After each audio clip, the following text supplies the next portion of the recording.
আজ বিজয় মাসে প্রকাশিত এই বাংলার পবিত্র মাটিতে, যে মাটির ধর্ম বৈষ্ণব চূড়ামণি নরোত্তম দাস ঠাকুর আদি বিবিধ পরম প্রিয় বহু পার্শ্বী বিচারক স্বয়ং কলিযুগ অবতার শ্রীকৃষ্ণ চৈতন্য মহাপ্রভু তার পৃথিবী জগন্নাথ মিশ্রের বিচারণ ভূমি কোন ভাষায় এই মাটির মহিমা ব্যক্ত হল আমার এই জ্ঞানী আজ এই পবিত্র মাটিতে বসে সনাতন ধর্মের সারা সার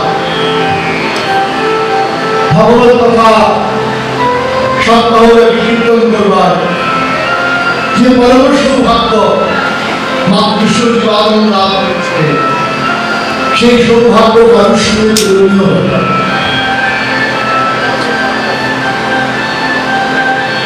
মনোবিনোদনের আকাঙ্ক্ষা ছিল। কারণ এই রাধামাধব যখন থেকে পূর্ববঙ্গে পদার্পণ, তখন থেকে রাধামাধবের সঙ্গে এক আঙ্গিক সম্পর্ক।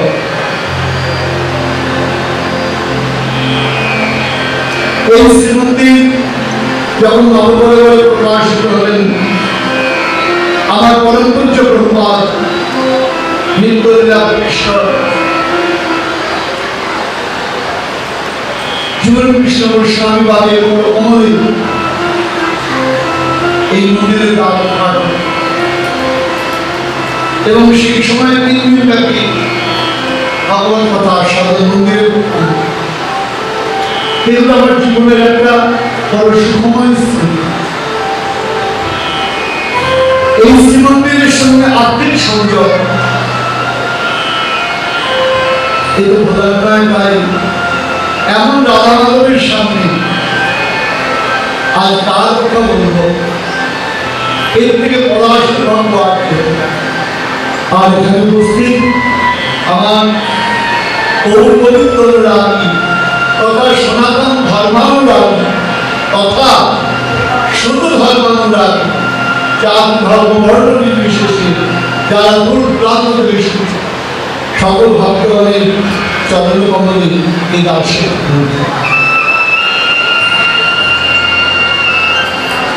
শ্রীমদ্ ভাগবত কথা সমগ্র সনাতন মানব জাতির জীবনে এক পরম শিক্ষা, আনন্দের বিচারণ ভূমি। কৃষ্ণানন্দ শুধু নয়, জীবন পথে চলতে গিয়ে যখন আমরা দিশা হারিয়ে দিই, এই ভগবত কথা যা পঞ্চম বেদ নামে পরিচিত। কারণ বেদের কঠিন ভাষ্য আমরা যারা সংস্কৃত ভাষার সঙ্গে সংযুক্ত নেই তাদের অবগাহন করা সেই জ্ঞানী বড় দুরূহ। তাই পঞ্চম বেদ পঞ্চম শাস্ত্র কৃষ্ণ প্রেমিকতা কীর্তন হয়েছে এই শ্রীমদ্ ভাগবত কথা। কৃষ্ণদেবের প্রয়াস কিছু জগতের মঙ্গলের জন্য উপহার দিয়েছেন। আমাদের সৌভাগ্য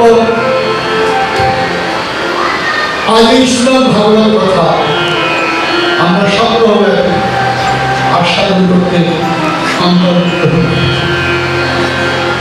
আপনারা কৃপা করেন, কারণ মাতৃষ্ণ জীবারহ সর্বপ্রথমে সেবার অযোগ্য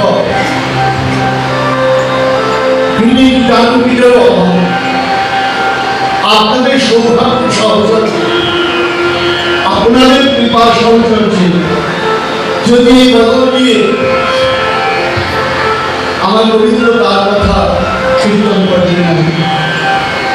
শাস্ত্র বলছেন মুখং করোতি আচারং অঙ্গুরন্ধয়তে গিরিং যৎ কৃপাতমহং বন্দে পরমানন্দ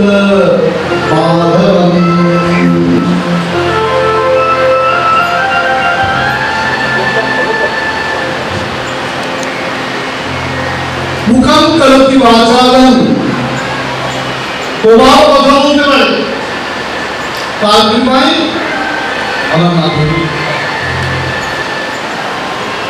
পঙ্গু বিলম্বন করতে পারে, যার চলার ক্ষমতা নয় সে বিলম্বন করতে পারে। যত কৃপা মহান বন্দে পাণ্ডবী কৃপা হয় তার পরমান্ত সেই মাধবের চরণে এসেছে। শাস্ত্র কীর্তন করছেন, ব্রজেন্দ্র নন্দন ভজে যেই জন সফল জন্মকাল, তাহার উপমা বেদে না হিসমা কেউ বলে না। এমনও মাধব না ভজে মানব কখনো মরিয়া যাবে, সেই শ্রবণ প্রহার নিবেদন রৌলবে পৃথিবীতে থাকে। এমন মাধব যদি ভজন না করি তার জন্য ফলে এমনও মাধব না ভজে মাধব। তাই আজ কৃষ্ণ কথায় প্রবেশ করবো আমরা, কৃষ্ণ কৃপা নিয়ে, গোবিন্দ কৃপা নিয়ে, কৃষ্ণ নাম কীর্তন করতে করতে আজ আমরা কৃষ্ণ কথায় প্রবেশ করবো। আমি একা নই, আসুন সবাই মিলে কৃষ্ণ নাম কীর্তন করতে করতে আজ তোমার ভাগবতে কথায় প্রবেশ করি।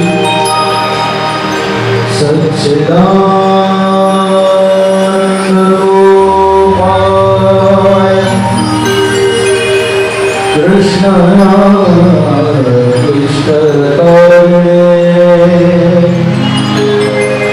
नमो वेदांत वेद्याय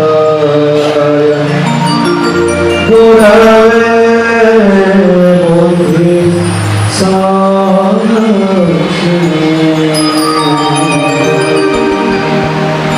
श्री कृष्ण गोविंद हरे मुरारे नाथ नारायण वासुदेव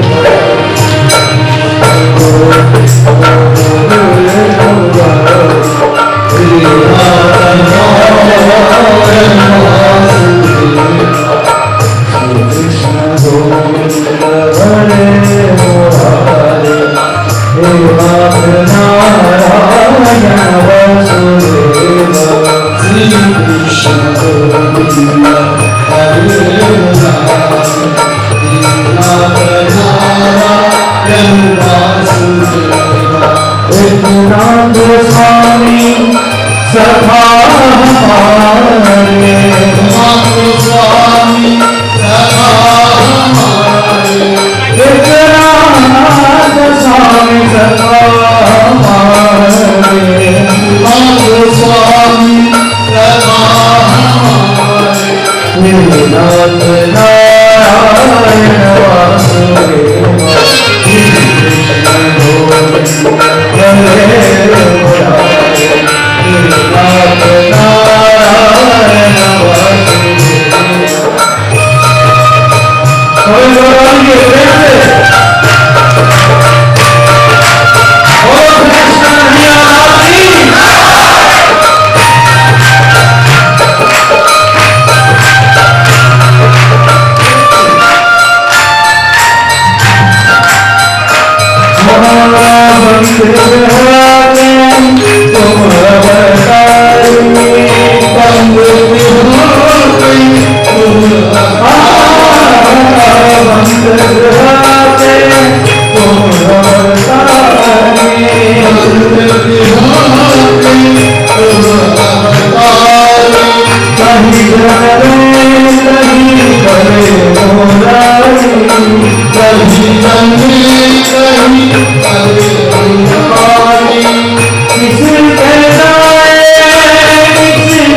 गोकुल में चमके मथुरा के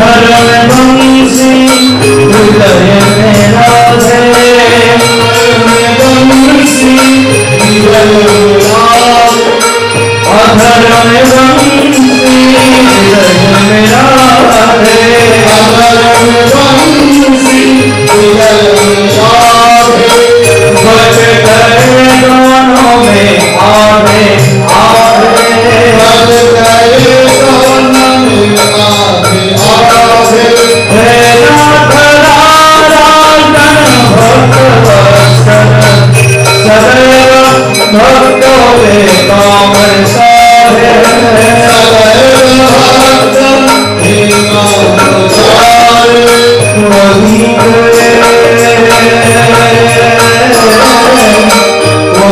गए जहाँ गए पुकारे वही गए जहाँ गए पुकारे जहाँ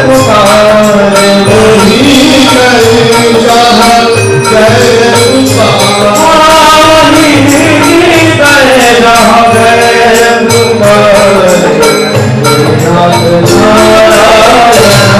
वासुदेव श्री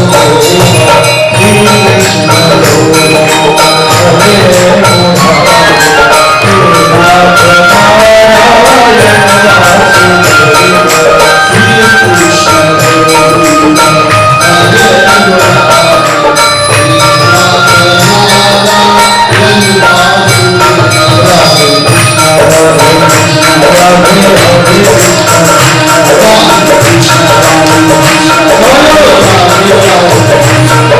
हरे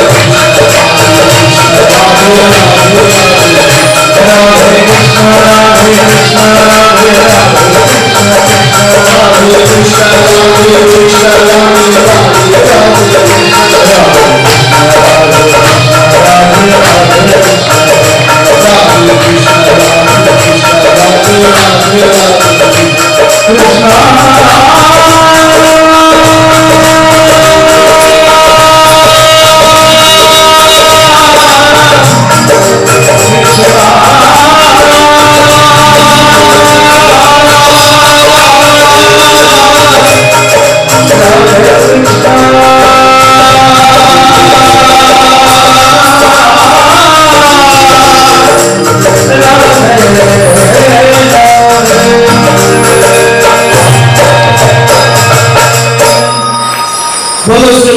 সেই তিলকের একটা নাম কি বাবা? স্বরূপ। যে তিলক রচনার মাধ্যমে আমরা আমাদের বিস্তৃত স্বরূপকে স্মরণ, বিস্তৃত স্বরূপ বলতে যেটা প্রকৃত আমাদের পরিচয় তাকে আমরা স্মরণ করি। আমি আজকে আক্ষেপ করে বলছিলাম,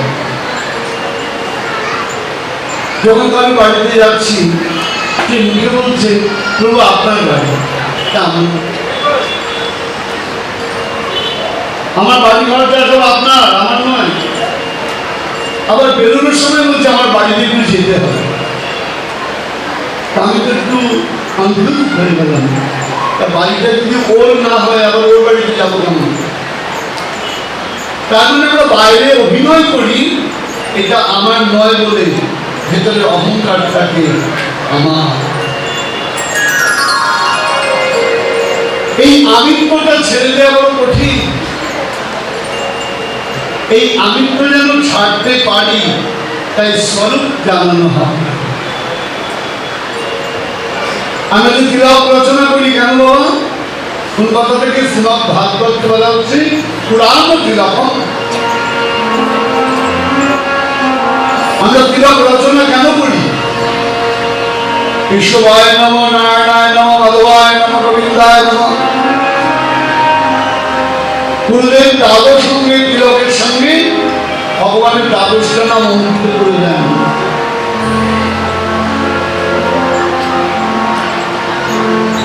সঙ্গে সঙ্গে কি মনে হয় এই দেহটা আর আমার নয়, এই দেহটা কার? এই 12টা মন্দির, আমাদের তিলকের নাম কি? হরি মন্দির।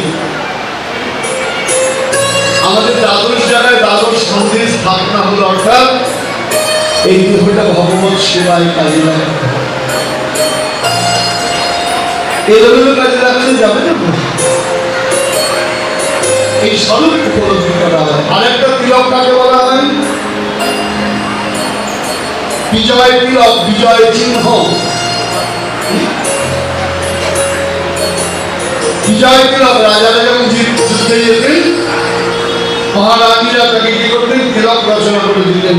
রাজ তিলক, জয়ী হয়েছ চিহ্ন।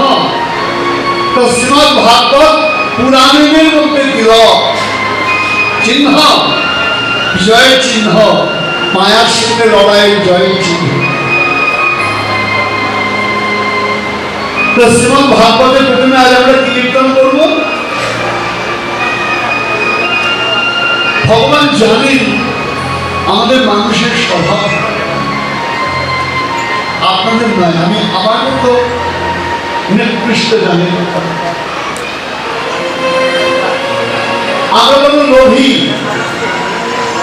ছোট বাচ্চাকে পড়াশোনা করানোর সময় মা বাবা কি করেন?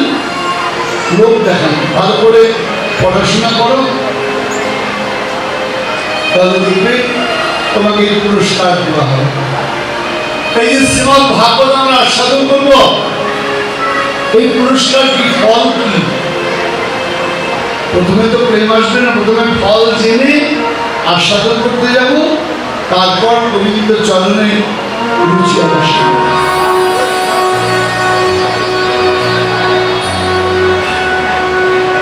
তাই শ্রীমদ ভাগবতের প্রথমে শ্রীমদ ভাগবতের মহাত্ম কীর্তন করা হয়েছে।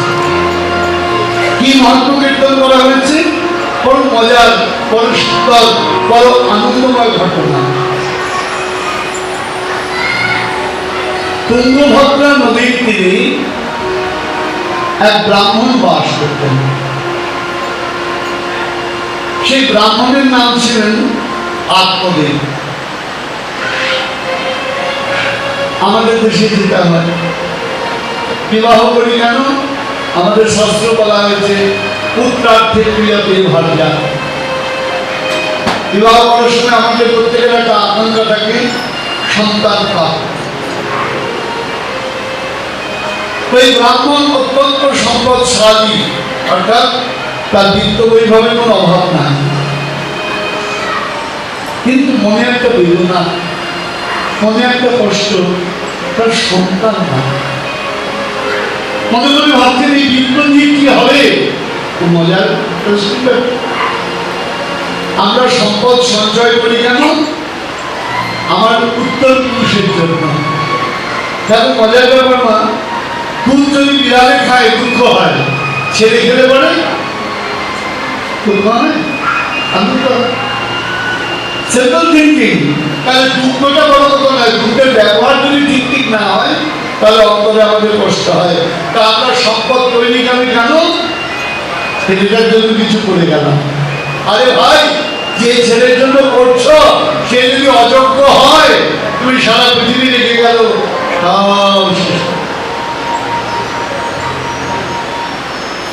ধৃতরাষ্ট্র কম রাজত্ব দেননি তার ছেলে দুর্যোধনকে, কিন্তু অযোগ্যতার কারণে সব নষ্ট করে। আবার যদি কোনো কিচ্ছু নাও দাও, যদি যোগ্যতা থাকে সে শূন্যকে কি করে দেবে? পূর্ণ করে দেবে। ভাবতে পারবেন না এই দেশ থেকে কত মানুষ নিঃশরিত হয়ে গিয়ে আজ ভারতবর্ষের বিশাল।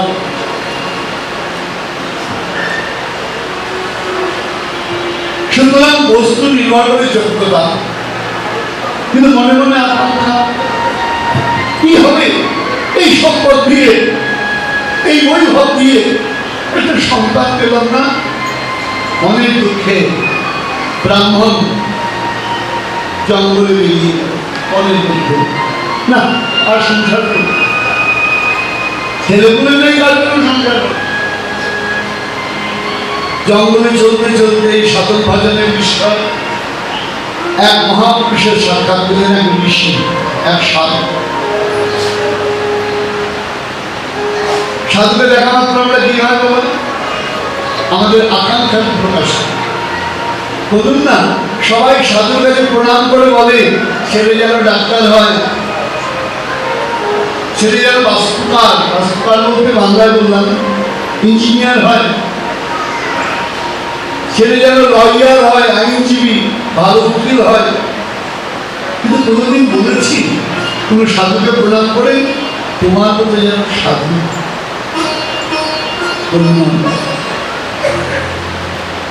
কোনো মা বাবা চান আমার ছেলে সন্ন্যাসী হয়ে যাক, বলুন না বুঝিয়া যে ছেলেকে এমন ভাবে তৈরি করবো বড় হয়ে সন্ন্যাসী হয়ে। পৃথিবীতে এমন বাবা দেখেছেন? তাহলে পিতা মাতার আকাঙ্ক্ষা পুত্রের প্রতি এই যাক, তার সাধুকে রেখে তিনি বললেন, সাধু একটু কৃপা করো, একটা সন্তান আমাদের দাও। সাধু বলছেন, ব্রাহ্মণ শোনো, সিনো বিপ্রমায়া প্রারব্ধ বিলোকিতম সপ্ত জন্মাবধি তব পুত্র নৈব চ নৈব চ। মাথায় বাজ দিল। সিনো বিপ্র, ব্রাহ্মণ শোনো, আমি তোমার কপালটা দেখলাম ভালো করে, বলে না কপাল। কোথায় যাবি গোপাল? তোর সঙ্গে যাবে কপাল। তুই কোথায় যাবি? যেখানে যাবি তোর কপাল সঙ্গে সঙ্গে যাবে। তা তোমার কি দেখলাম আমি? প্রারব্ধ। প্রারব্ধ বলতে আমাদের অনেকের ধারণা হয়, এইগুলো প্রত্যেকটা কথা গুরুত্বপূর্ণ। অনেকে আমাদের বলেন প্রারব্ধ কি? পূর্ব জন্মার্জিত কর্মের ফল, তার নাম হচ্ছে প্রারব্ধ।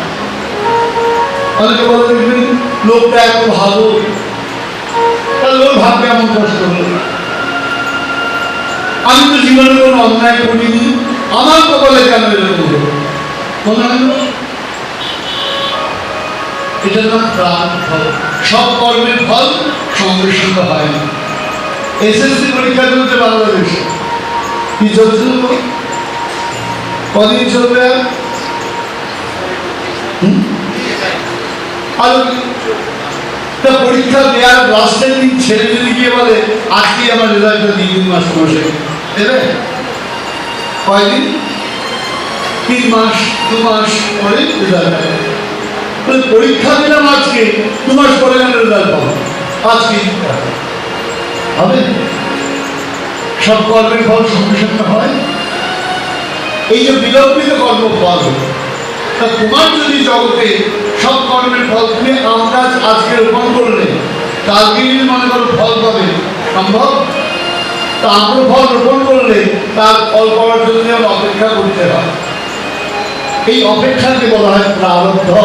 অর্থাৎ আমার যে কোনো কর্মের ফল আমি আজকে পাবো। অনেকে বলে দেখবেন খারাপ কাজ করে তারা তো দিব্যি ভালো আছে, কোনো দিন হতে পারে না।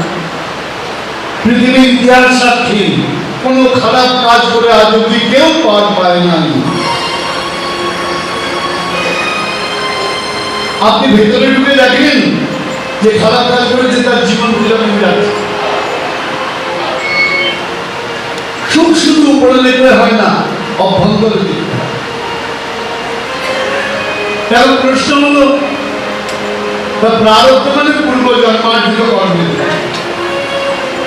আপনি 15 দিন আগে কার সঙ্গে ঝগড়া করেছেন, আজকে লোকটা বাজারে আপনাকে দেখে 4 কথা শুনিয়ে গেল, আজকে তো ঝগড়া করেননি, 15 দিন আগে হয়েছে, ফলটা পেলেন কবে? আজকে। প্রারব্ধ, পূর্ব জন্মার্জিত কর্মের ফল প্রারব্ধ। তা বলতে ঋষি ছিল প্রারব্ধ বিলোকিতম, তোমার যে প্রারব্ধ আমি দেখছি, সপ্ত জন্মাবধি তব পুত্র নৈব চ নৈব চ, এই জন্মে তো নাই, আগামী 7 জন্ম তোমার পুত্র হবে। বলুন এটা বলার পর মনের অবস্থা কি? আত্মদেব আচার কে করবেন? তাহলে আমি আপনার সামনে আত্মহত্যা 7 জন্ম একটা ছেলে মেয়ে পাবো না। তবে শুনেছি সাধু কৃপায় অসম্ভব সম্ভব হয়। তাই এই ঋষিবার আমি আপনার চরণ ধরে বলছি, কিভাবেই হোক আপনাকে সন্তান আমায় দিতে ঋষি বলছেন বেশ, ঋষি তার সাধনপুটক এটি ফল প্রদান করলেন, যাও তুমি তোমার পত্নীকে ভোজন করাবে। ভোজন করার পরে তোমার পত্নী কি হবে? গর্ভবতী হবে, তুমি সন্তানের পিতা। আপনাদের তার আনন্দের সীমা নেই, নাচতে নাচতে পারে এসে তার পত্নী আত্মদের যতটা সুন্দর, তার পত্নী ততটাই কদর্শন। এই যে দেখবেন সবাই বলে দীক্ষা নেওয়ার সময় স্বামী স্ত্রী একসঙ্গে নিতে হয়, কোথাও এরকম নিয়ম কানুন নিয়মকানুনটা আমরা তৈরি করেছি। বলে কেন? বাসে যেতে যেতে আপনি ঢাকায় যাবেন, অনেক বাস আমাদের এই চৌরাস্তা দিয়ে যায়, তা বাসের সিট করেছে, আপনার পাশের লোকটা যদি গোটা রাস্তা কাছতে কাছতে যায়, নামার পর দেখবেন আপনারও ঠান্ডা লেগে ওই ভাইরাসটা আপনার দেখা। পাশের লোকের কি আপনার ইচ্ছা পার্শ্ববর্তী লোক যদি কোনো কুনেশা করে তার প্রভাব আপনার উপরে। এই জন্য আমরা কি করি, পাশের লোকটা যেন ঠিক হয়, আমরা বলি সহযাত্রী। ঠিক তেমনি অর্ধাঙ্গিনী জীবনে সহযাত্রী। যদি পতি বা পত্নী সমান মানসিকতা সম্পন্ন হয়, তাহলে জীবন যুদ্ধে জয় করাটা অনেক সহজ হয়। সহজ কথা এই জন্য আমরা চেষ্টা করি, পাশে যেমন পাশাপাশি সিট করেছে, আমাদের মন মানসিকতা যেন এক হয়। কিন্তু সবসময় হয় কি মা, এখানে তো বহু মা আছেন, বহু বাবা আছে, সবাই ভাগ্যকে একরকম, সবার জীবনে আপনি মনের মতো পতি বা মনের মতো পত্নী পেয়েছেন, অ্যাডজাস্ট করে চলতে হয়, কিছু করার নেই। তা আত্মদেবের কি হয়েছিল?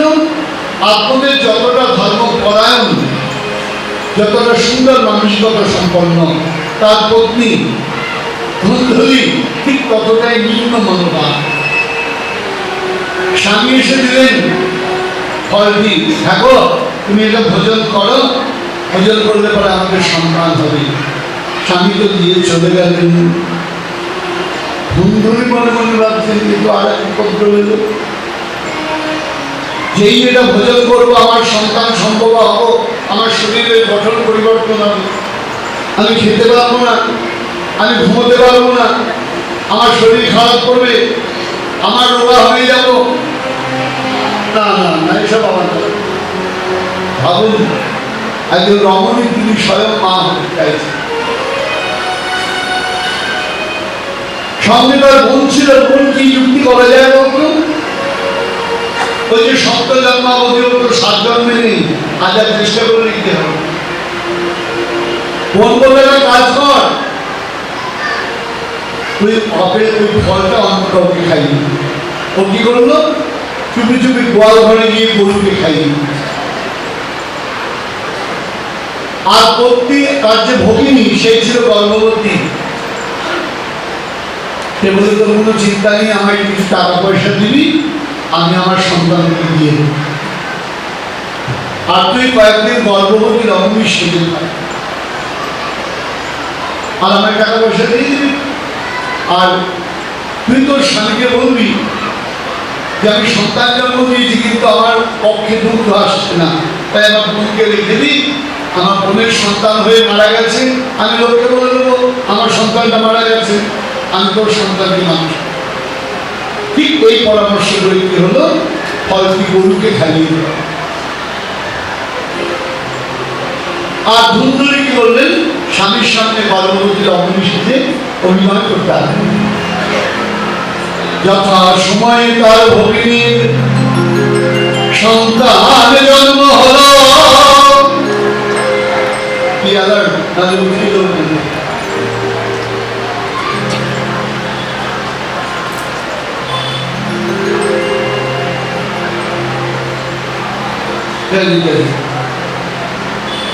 অভিভাবকরা যদি বুদ্ধিহীন হয় তারপর সমস্যা। অভিভাবকদের খেয়াল অনুষ্ঠান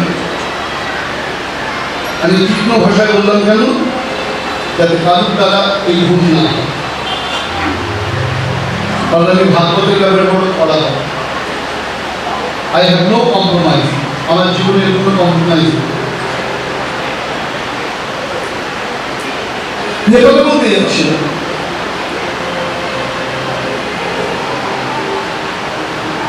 সন্তান জন্ম হলো, আত্মদেব সন্তান পেলেন, তার সন্তান হয়েছে, আনন্দ লাফাতে আরম্ভ করলেন।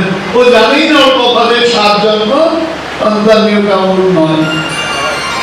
এদিকে এমনই ব্যাপার, ঋষির করুণায় হচ্ছে গোয়াল ঘরে গাভী, তারও সন্তান হলো। মজার ব্যাপার, তার সন্তান আর গরু হলো না, সম্পূর্ণ মানুষের মতো আকৃতি সন্তান জন্ম দিল।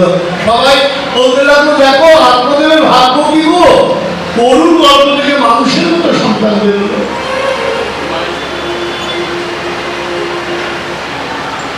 এখানে কি সিম্বলিক? কেউ বলবেন এটা আবার অসম্ভব, এটা আবার সম্ভব। আমি আপনাদেরকে প্রত্যেকটা জিনিস লজিক্যালি, তার মধ্যে বোঝা গেল পশুর সন্তান হলেই পশু হয় না, অনেক মানুষের সন্তান হয়। তার ব্যবহার, আচার আচরণ, আবার সংস্কার যদি না দেওয়া যায়, সন্তান সুন্দর হয় না। সন্তান জন্ম দিলেই সন্তান ভালো হয় না, সন্তানকে সংস্কার, সংস্কার যদি দেওয়া যায়, নিজ স্কুলে ভালো জন্ম হয়। আর সন্তান যদি সংস্কারই না হয়, তাহলে সত্য ব্রাহ্মণের ধরো অযোগ্য, অবিদগ্ধ, দুষ্ট প্রকৃতির সন্তান হয়। এটা তাই করে। সবাই বলছেন আত্মদেবের কি ভাগ্য, 2টো সন্তান পেয়ে গেল। তা গরুর গর্ভ থেকে যে সন্তানের জন্ম হলো, তার কান 2টো ছিল গরুর মতো, বাকি আকৃতি মানুষের মতো। নাম রাখলেন তিনি গোকর্ণ।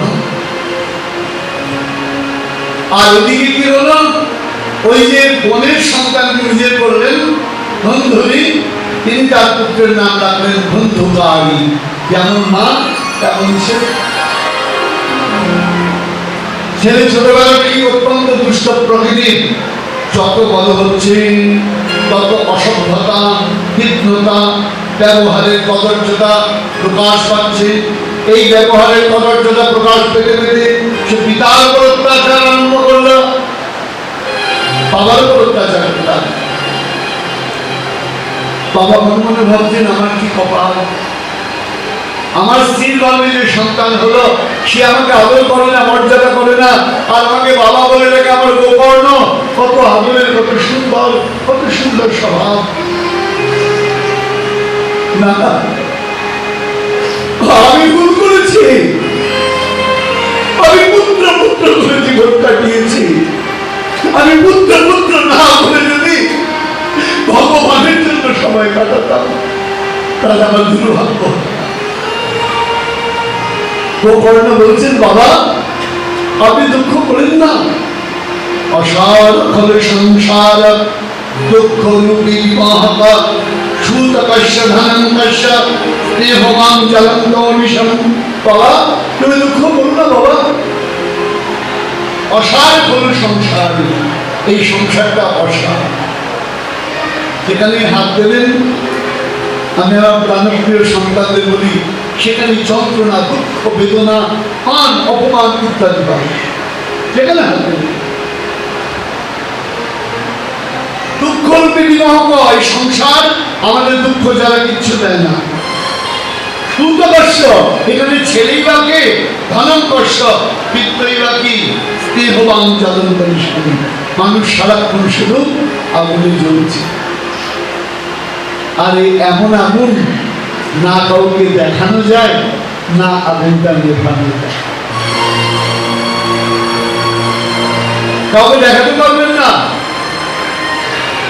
মহাজন পদ দিয়েছেন, সংসার বিষয়ানলে দিবানিশিয়া জলে জুলাইতে না কইনুর উপায়।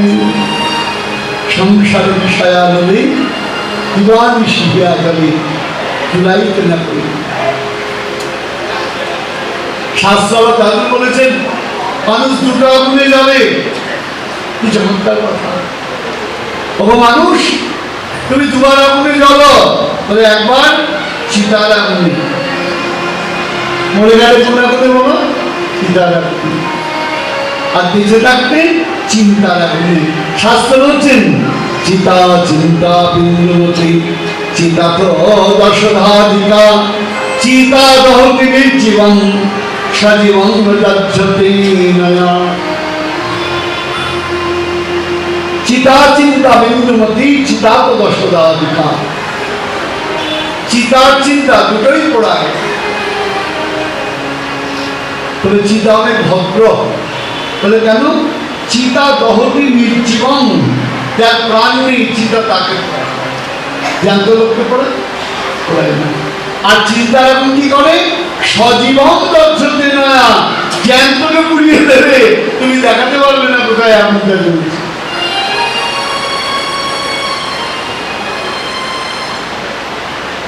আমরা পুরো জায়গায় কি লাগাই বাবা? Ointment, cream. আমাদের ভারতবর্ষে একটা ক্রিম পাওয়া যায় সিলভারেক্স,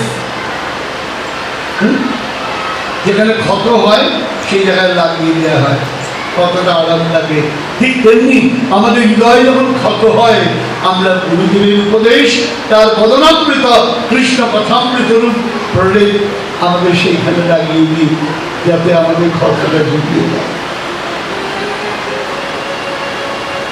বাবা বাবা চলুন, আমরা সংসারে থাকবো না। আমরা সংসারে থাকবো না, আমরা এখান থেকে চলে যাব। কি হলো? পিতা পুত্র দুইজন গোকর্ণ এবং আত্মদেব সংসার থেকে বেরিয়ে গেলেন। দুজন মিলে জঙ্গলে ঘুরতে লাগলেন, সমস্ত তীর্থস্থান ভ্রমণ করতে লাগলেন। আর পুত্র গোকর্ণ পিতাকে কি করলেন? সহায়তা করলেন। সেই তো পুত্র। এদিকে কি হলো? ভ্রমণ করতে করতে একদিন অসুস্থ হয়ে আত্মদেব দেহ রক্ষা করলেন। আত্মদেবের দেহ রক্ষা করবার পর গোকর্ণ পিতার যাবতীয় কাজ সুসম্পন্ন করলেন। এদিকে বাড়ির অবস্থা কি? যেমন কর্ম তেমন ফল। তুমি যেমন কর্ম করবে তেমন ফল পাবে। বন্ধুলি যেমন করে ছেলেকে মানুষ করেছে, ঠিক সেরকম ফল পেতে আরম্ভ করলো। বলে যেমন কর্ম তেমন ফল, মানে এটা মজার গল্প বলবো। এক রাজার অধীনে অনেক প্রজা। এক প্রজা রাজার কাছে নালিশ করলেন, মহারাজ, আমি একটা দোকানির থেকে রোজ 2 কিলো ময়দা নিই। রোজ ক কিলো ময়দা নিই? 2 কিলো ময়দা।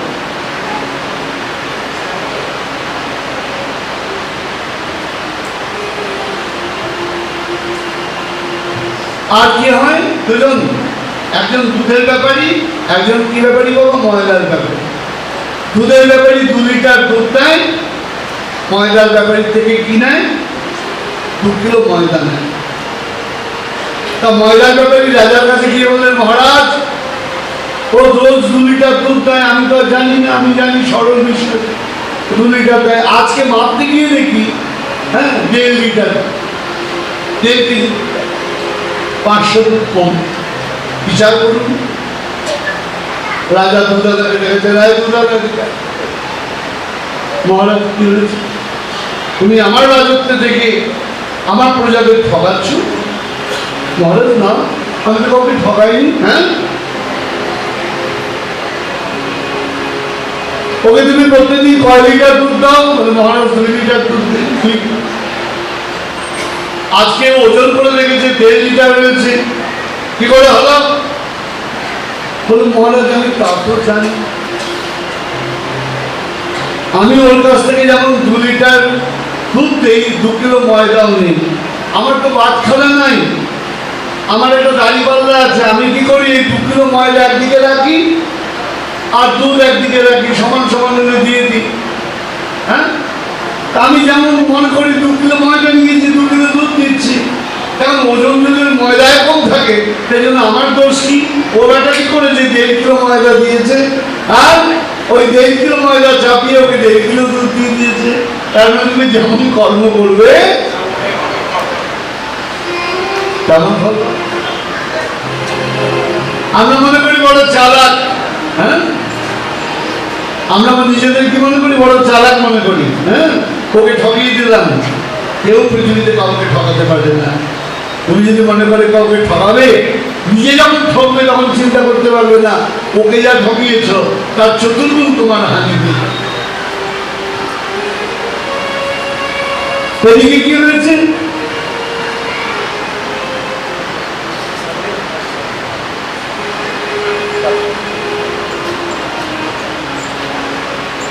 ধুন্ধুকারী মার থেকে শিক্ষা পেয়ে মাকেই শাস্তি দিতে আরম্ভ করলো। রোজ টাকা চায়, পয়সা চায়, মা দিতে না পারলে মাকে মারধর করে। মা যদি টাকা পয়সা দিতে না চায় মাকে মারধর করে।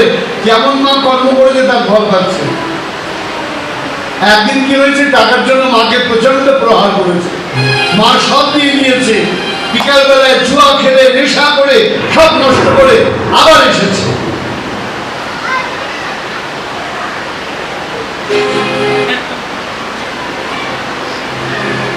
জুয়া খেলে নেশা করে আবার এসেছে। যখন এসেছে মার কাছে, মা ছেলের ভয়ে কুয়োর মধ্যে ঝাঁপ দিয়ে মা আত্মহত্যা। যেই মা মারা গিয়েছেন, বাবা নাই মা নাই, তার তো আর চিন্তার কোনো ব্যাপার নাই। সে কি করলো, পুরোটার মনি যাদের সঙ্গে কুসঙ্গ করত সেই বার বনিতাদের বাড়িতে নিয়ে এলো। তাদের নিয়ে নৃত্য গীত বাড়িটা নরকের মতো করে ফেললো। এই করতে করতে ব্রাহ্মণ পুত্র হয়ে সে ডাকাতি করতে আরম্ভ করলো, নরহত্যা করতে আরম্ভ করলো। ওই 12 বনিতাদের খুশি করবার জন্য একদিন কি করলো, রাজার ঘরে চুরি করলো। প্রত্যেকটা পাপের একটা শেষ আছে। পার্বতীরা তারা মনে করলো এবার রাজার ঘরে চুরি করেছে, এবার ধরা পড়লে টাকাও যাবে, জেলখানা তো থাকতে হবে। তার টাকা পয়সা গয়নাগাটি নিয়ে ওই বারবনিতারা ওই ধুন্ধুকারী গলায় দড়ি পেঁচিয়ে বুকের উপর পা দিয়ে জ্বলন্ত কাঠ বুকের মধ্যে ঠুসে দিল। ওই যন্ত্রণা দিয়ে ধুন্ধুকারীকে তারা হত্যা করল। ধুন্ধুকারীকে হত্যা করে সমস্ত টাকা পয়সা গয়নাগাটি নিয়ে কাঁদতে কাঁদতে সেখান থেকে চলে গেল। ওগো, আমাদের প্রাণবল্লভ মারা গেছে। ওদিকে ধুন্ধুকারীর আত্মা সর্বজগতে দৌড়ে বেড়াতে লাগলো। গ্রামে এক বিভীষিকার সৃষ্টি করলো। লোকে গয়ায় পিণ্ড দিল, শ্রাদ্ধাদি করলো, কোনোভাবে ওর আত্মা শান্তি লাভ করলো না। এদিকে কি হলো, সমগ্র তীর্থ পর্যটন করে গোকর্ণ গ্রামে ফিরে সাধুর স্বরূপ গোকর্ণ আসবার পর সে পুরনো বাড়ির বারান্দায় এসে বসে বসে জপ আন্দিক করছে। হঠাৎ যে দেখতে পেল চারিদিকে ঝড়ের মতো আওয়াজ, চারিদিকে ঝড়ের মতো আওয়াজ। কে আসছে? তীব্র বেগে এক বায়ু যেন এলো তার কাছে। কে কে তুমি? গোকর্ণ বলতে লাগলো। তখন ওই প্রেত বলল, অহং ভ্রাতা তথিয়স্মি ধুন্ধুকারী নামক স্বকীয় নৈবে দোষেন ব্রহ্মত্ব নাশে ব্রহ্ময়া। হে দাদা, আমি তোমার ভাই। দাদা, আমি তোমার ভাই, আমাকে তুমি ক্ষমা করো দাদা। আমি তোমার উপর অনেক অত্যাচার করেছি। তুমি দেখছো না, তোমার আমাকে আঘাত করেছি, তোমার কত অসম্মান করেছি। দেখো দাদা, তার ফল আজকে আমায় ভোগ করতে হচ্ছে। অহং ভ্রাতা তদীয়স্মি, তোমার ভাই আমি তোমার ভাই। আমার নাম ধুন্ধুকারী নাম। আজ আমার এই অবস্থা কেন? স্বকীয় নৈব দোষে না, আমার নিজের দোষে। ব্রহ্মত্ব নাশিতম মায়া, আমি ব্রাহ্মণের ছেলে হয়ে আমি অনাচার কদাচার করেছি। তার ফলে আজ আমার এই প্রেত রসলাভ। সেই ভক্তমণ্ডল, এটা বলে রাখি আপনাদের কাছে, আমরা যখন মারা যাই আমাদের দেহটাকে দাহ করে দেওয়া। আমাদের দেহ দুটো, একটা স্থূল দেহ, একটা সূক্ষ্ম দেহ। স্থূল দেহটা আগুনে পড়ে যায়, রয়ে যায় কোনটা? সূক্ষ্ম দেহ, যাকে বলে কি আদিবায়ু দেহ। এটাকেই বলে পরবর্তীকালে প্রেত দেহ। প্রেত মানে ভূত প্রেত বলবেন না, নাম প্রেত দেহ। আমাদের যে শ্রাদ্ধাদিক ক্রিয়া হয়,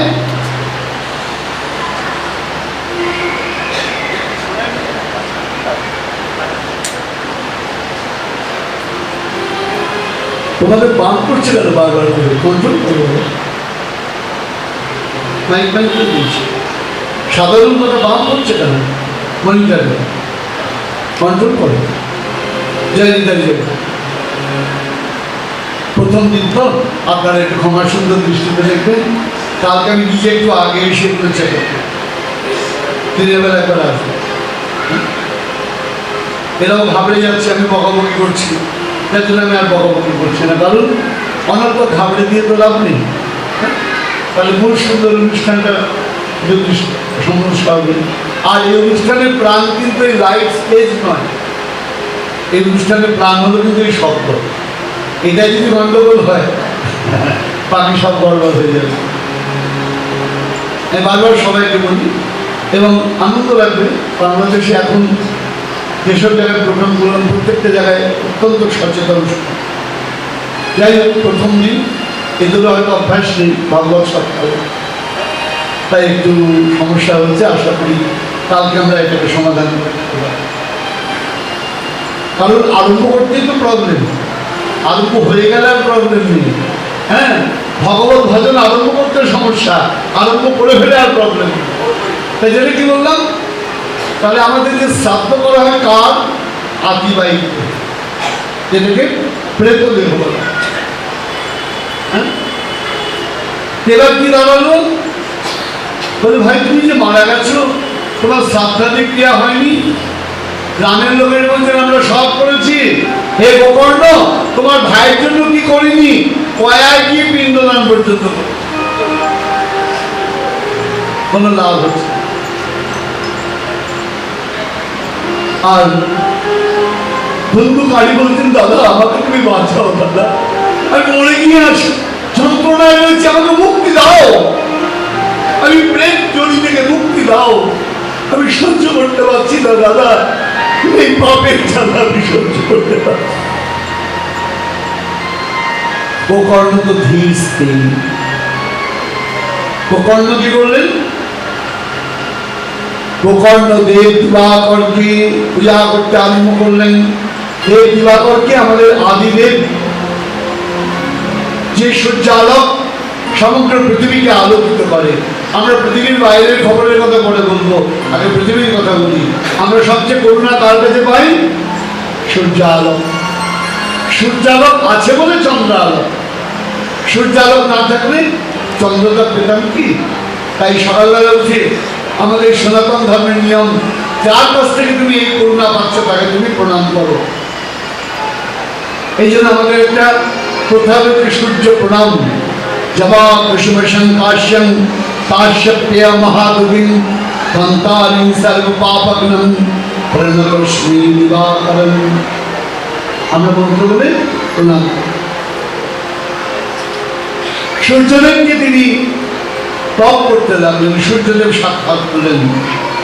বল গোকর্ণ কি হয়েছে, কি চাও তুমি আমার কাছে? গোকর্ণ বলছেন, প্রভু কিচ্ছু না, আমি শুধু এইটাই তুমি বলো, আমার ভাইয়ের মুক্তি কি করে হবে? তখন সূর্যদেব বলছেন গোকর্ণকে, শোনো, শ্রীমদ ভগবতার মুক্তি সপ্তাহম বাচনন্তু ইতি সূর্যবচ সর্বৈ ধর্মরূপং বিশ্বতং। শোনো গোকর্ণ, সপ্তাহব্যাপী ভগবত কথা যদি শ্রবণ করতে পারে, এই আমার ধুন্ধুকারীর মতো পাপী জগতে কেউ নাই, ও এমন কোনো দুষ্কর্ম নাই, ও করে নাই। যদি সপ্তাহব্যাপী ভগবত কথা অমল কৃষ্ণ লীলা মাধুর্য ও আস্বাদন করতে পারে, ওর সকল পাপ নাশ হয়ে যাবে, অমুক্ত হয়ে যাবে জগৎ এই পাপ থেকে। তাই নাকি প্রভু? কৃষ্ণদেবের আজ্ঞায় গোকর্ণ কি আরম্ভ করলেন? ভাগবত জ্ঞান যজ্ঞের আয়োজন করলেন কথা সপ্তাহে। শাস্ত্র বলছেন রাজা পরীক্ষিত যখন শুকদেবের মুখ থেকে কথা শুনেছেন, তারপরে কলিযুগ যখন আরম্ভ হলো, তার 200 বৎসর অতিক্রান্ত হয়ে গেলে আষাঢ় মাসের শুক্লা নবমীতে গোকর্ণ এই কথা শ্রবণ করিয়েছিলেন ধুন্ধুকারীর উদ্দেশ্যে।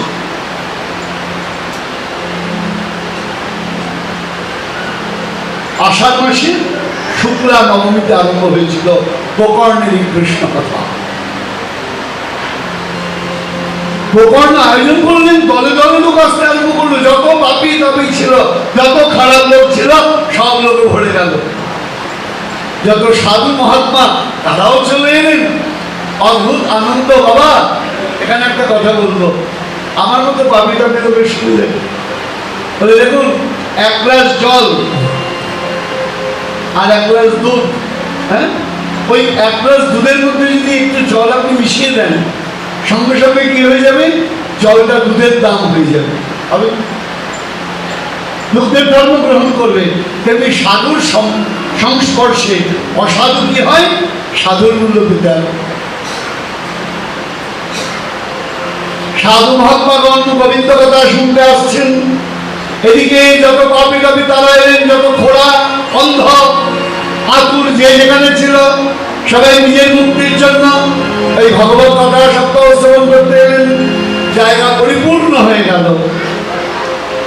গোকর্ণ ভগবত কথা আরম্ভ করলেন। এদিকে ধুন্ধুকারী ও আর ঢোকার জায়গা পায়, ও আর ঢোকার জায়গা পায় না। তা কি হলো? শাস্ত্র বলছেন সেখানে একটি বংশদণ্ড ছিল। বংশদণ্ড মানে আমরা যেটা বলি বাঁশের একটা খণ্ড। বংশদণ্ডে আপনারা জানেন না, বাঁশের গাঁট থাকে। গাঁট মানে গিট, বাঁশের মধ্যে একটা ছিদ্র, গিটগুলো থাকে, সেগুলো বদ্ধ। তো এই গিটওয়ালা বাঁশ ছিল কটা গিট? 7খানা গিট। সূক্ষ্মরূপে, সূক্ষ্ম মানে ওটা প্রেম, সূক্ষ্মরূপে ওই বংশের ভেতরে প্রবেশ করলো কে? ধুন্ধুকারী। 7 দিন ভগবত কথা সপ্তাহ, একটি করে দিন যায়, একটি করে বাঁশের কাঠ ফেটে যায়, উপরে ওঠে।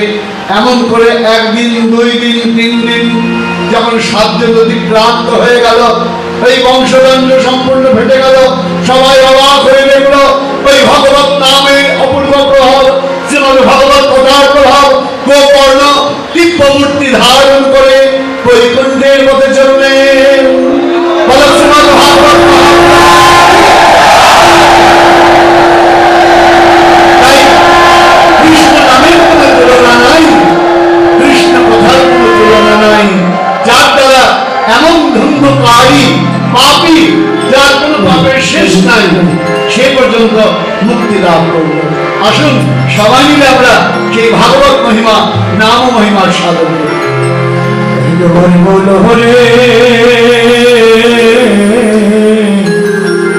সবাই মধুমাখা কৃষ্ণ নাম বলো হরে,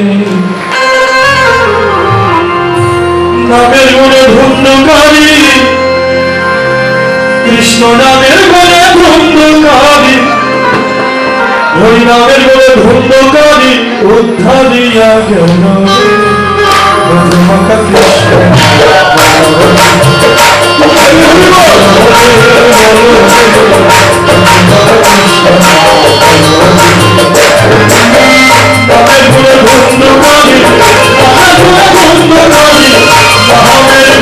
Hare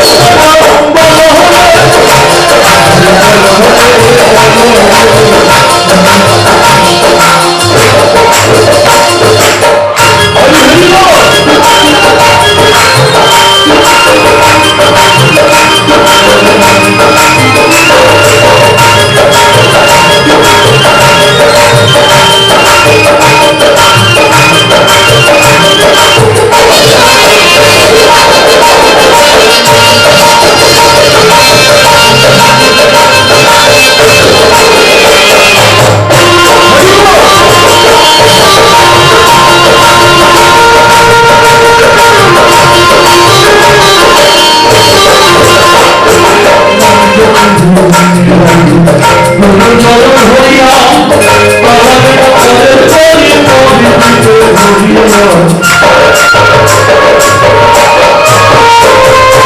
আমি যখন চরণ হরিয়া তাহারে তাদের করি পবিত্র হরিয়া নামের জন্য ঘোড়া হবে নামের জন্য ঘোড়া হবে নামের জন্য ঘোড়া হবে ভগবান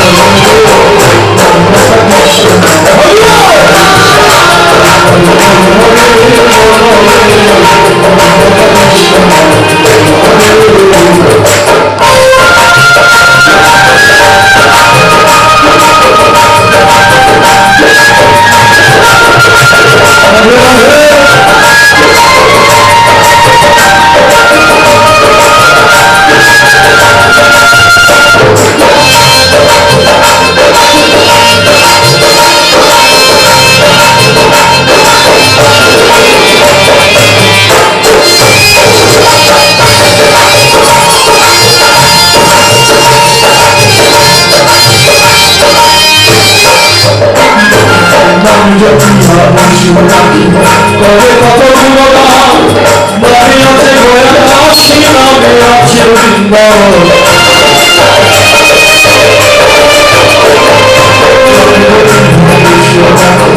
তবে কত গুণগান নামে আছে গয়া কাশী নামে আছে বৃন্দাবন নামে গুণে সোনা ডুবে নামে গুণে সোনা ডুবে নামে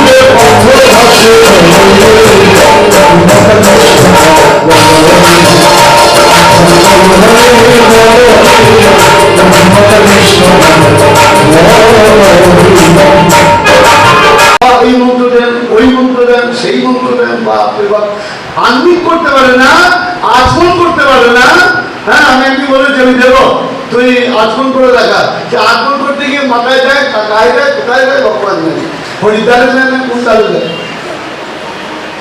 আচমন করতে পারে না সে বলে আমাকে ওই মন্ত্র এর দোষ নেই তারপরে যে দেখছি হনুমান মন্ত্র দেওয়া হচ্ছে জগাই মাগাই মন্ত্র দেওয়া হচ্ছে এবার চাপাল গোপাল মন্ত্র দেওয়া হবে কোনো টেনশন এখানে যত্ন সহকারে লেখা থাকবে যত্ন সহকারে সকল মন্ত্র দেওয়া হয় কত দুঃখ বলুন তো এই আক্ষেপে বলছি যাদের বাইরে দেখে মনে হয় সাধু তাহলে ভেতরটা কত রোগী তারা না শাস্ত্রের ব্যাখ্যা দেয় না বোঝায় শুধু এর তাল ওর জোগাড় করা ওর তাল ওর জোগাড় করা এর বিষয়ে তোমরা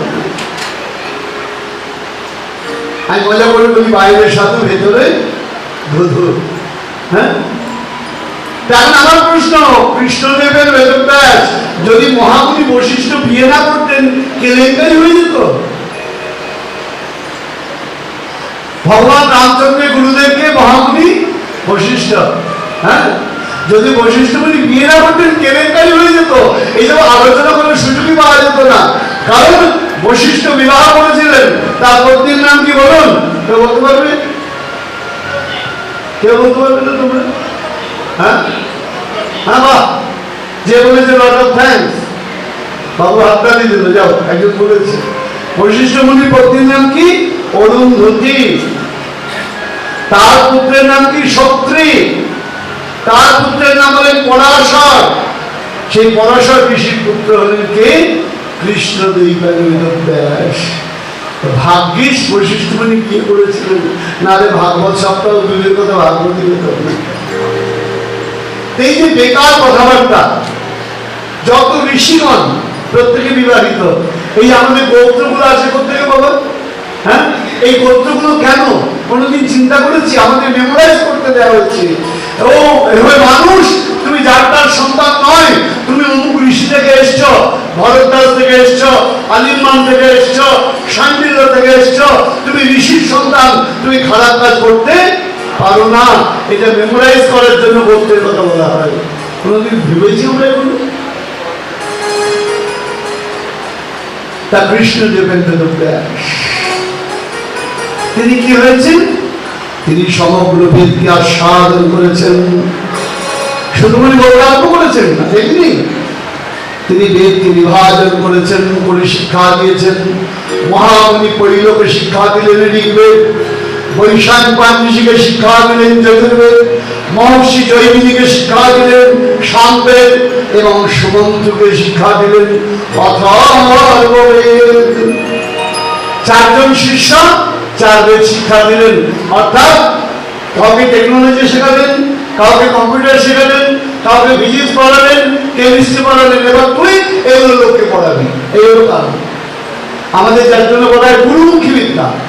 গুরুদেব যদি অজ্ঞান হয়, রামকৃষ্ণদেবের ভাষায়, এক কানা কখন আর এক কানাকে পথ দেখাতে পারবে না। কানার হাতে পড়ে চলে গেল, সব বুদ্ধি শেষ। হ্যাঁ, তাই গুরুমুখী বিদ্যা, গুরুদেবের মুখ থেকে আমাদের বিদ্যা, তাই সব করেছেন। আর আমার পিতা সত্যমণি বলছেন, আমার পিতা ঋষি লোমহর্ষণ সমগ্র পুরাণ আয়ত্ত করলেন, কিন্তু এত কিছু করেও বেদব্যাসের মনে আনন্দ নাই। বেদব্যাসীর মনে আনন্দ নাই। আর মনে যখন দুঃখ হয়, আমরা কাকে খুঁজি বাবা? আমরা মনে যখন দুঃখ হয় তখন গুরুদেবকে খুঁজি। বেদব্যাসজি গুরুদেবকে খুঁজছেন, হে গুরুদেব, তুমি কৃপা করে দর্শন দাও। কারণ তুমি যদি আমাকে পথ না দেখো, আমাকে কে পথ দেখাবে? বেদব্যাসজি কাতর কণ্ঠে গুরুদেবকে স্মরণ করছেন। আর গুরুদেব আমাদের জীবনে কি? আসুন আমরা অধিরাজের থেকে শ্রবণ করি।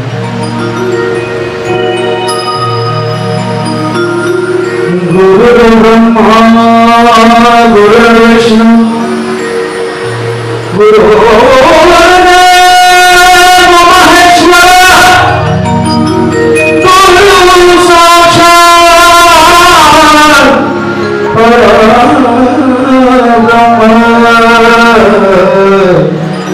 तस्मै श्री गुरवे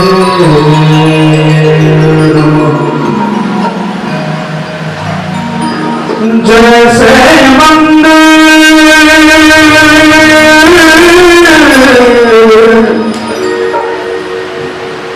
जैसे मंदिर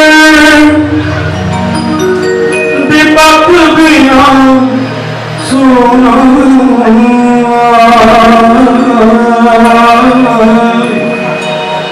ना किसी का बिना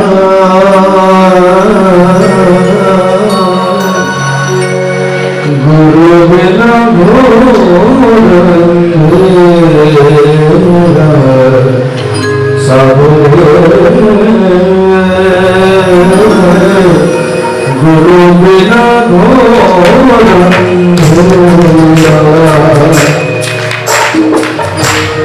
जैसे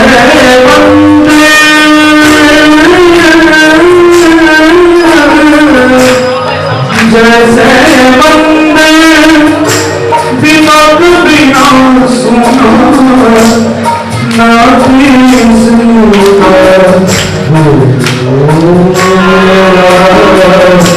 गुरु बिना घोर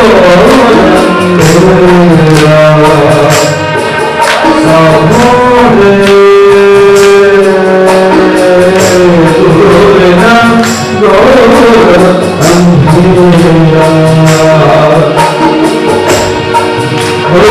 भगवान की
वन में काबिल होकर किने वन में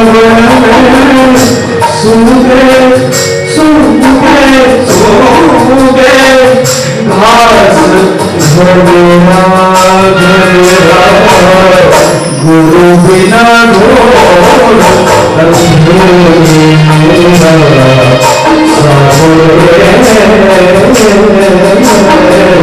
गुरु बिना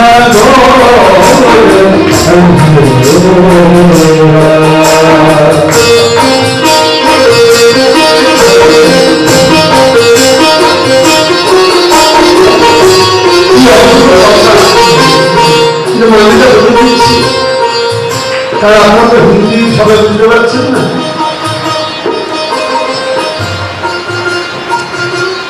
যেমন মৃগের নাভির ভেতরে কস্তুরী থাকে, মৃগ বুঝতে পারে না, সে ঘাসের মধ্যে মুখ দিয়ে বেড়ায়, তেমনি আমাদের ভেতরে পরমেশ্বরের পরমাত্মিক জ্ঞান আছে, আমরা উপলব্ধি করতে পারছি না। গুরুদেব সেই জ্ঞান আমাদের প্রদান করেন যাতে জীবন আমাদের সফল হয়।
दीपक बिना मंदिर जैसा है। दीपक माने की प्रदीप, प्रदीप छाड़ा जेमन मंदिर अंधकार, गुरु बिना आमादेर जीवन तत्र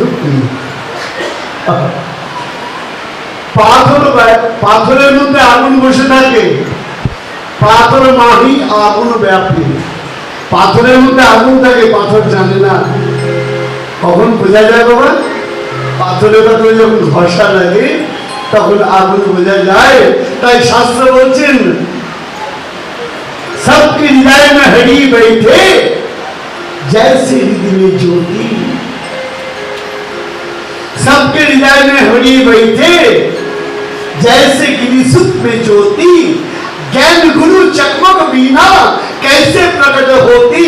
सब पाथरे आগুন থাকে, যদি পাথরে ঘষা না লাগে ওই আগুন কোনোদিন বোঝা যায় না। তোমার ভিতরে ভগবান আছে, জ্ঞান গুরুর যদি ঘর্ষণ না হয়, কৃপা না হয়, তুমি কোনোদিন উপলব্ধি করতে পারবে। বলুন এমন সুন্দর করে কোন সাহিত্য কে বুঝিয়ে দিয়েছে আমাদের? আমরা ভাগ্যবান, আমাদের সনাতন শাস্ত্র আমাদের বুঝিয়ে দিয়েছেন। তাই গুরুদেবকে স্মরণ করছেন বেদব্যাস। এমন সময় এলেন তার সে গুরুপাদ পদ্ম। ব্যাস ব্যাস গুরুদেব আপনি এসেছেন। ব্যাসদেবের গুরুদেবকে দেবর্ষি নারদ।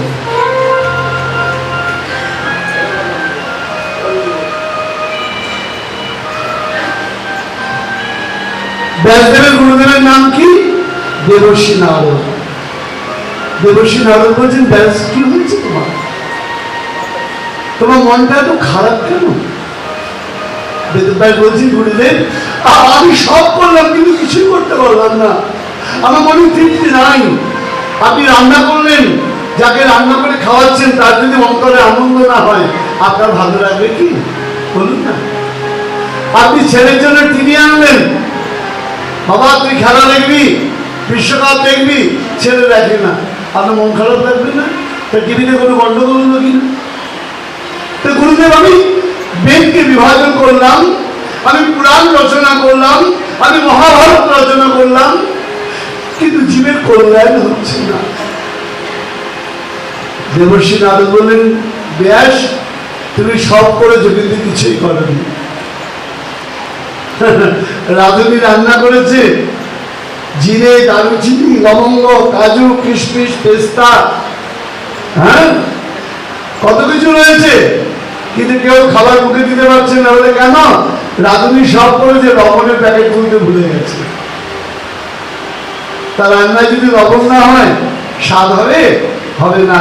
তা তুমি সব করেছো বেদব্যাস, কিন্তু গোবিন্দের অমল কথা তুমি জীবকে শোনাও নাই। শোনো, জগতের মঙ্গল করতে গেলে একমাত্র গোবিন্দের অমল কথাই তার একমাত্র পরিত্রাণের পথ, আনন্দের পথ, তৃপ্তির পথ, ভজনের পথ। শোনো বেদব্যাস, তোমাকে আমার জীবনের কথা বলি। আমি পূর্বকল্পে, আপনারা জানেন দেবর্ষি নারদ কার পুত্র বাবা? প্রজাপতি ব্রহ্মার মানস পুত্র। মানুষ মানে মন থেকে যার জন্ম সে হলো মানুষ পুত্র। তা একদিনে ব্রহ্মার পুত্র হননি। আমি কোন এক কল্পে এক দাসীর সন্তান ছিলাম। দাসী কাকে বলে বাবা? যে অন্যের হয়ে কর্ম করে, নিজের তৃপ্তির জন্য না, অন্যের তৃপ্তির জন্য কর্ম করে, তাকে বলে দাস। স্ত্রী লোক যদি হয় তাকে কি বলে? দাসী।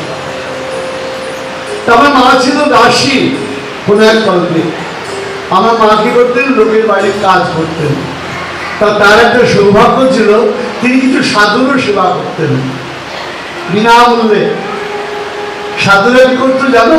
বেদব্যাস সারা রাত্রে কীর্তন করতেন, আমি শ্রবণ করতাম। আর সাধুরা যখন প্রসাদ পেতেন ওই প্রসাদের অবশেষ আমি গ্রহণ করতাম। আর ওই গ্রহণ করতে গিয়ে আমার সাধুদের প্রতি প্রীতি জন্মগ্রহণ করলো। আমরা বলি না বাবা, ভক্তি জন্মাতে কি কি লাগে?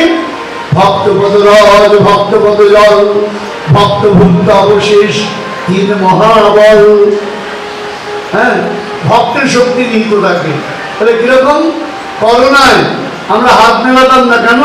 আছে ওর রোগ আমার হয়ে যায়। তা হাত মেলালে যেমন রোগ, ওর রোগ তোমার হয়ে যাবে। সাধুর সঙ্গে যদি তার চরণে কপাল মেলাও, সাধুর কৃপা তোমার হয়ে যাবে।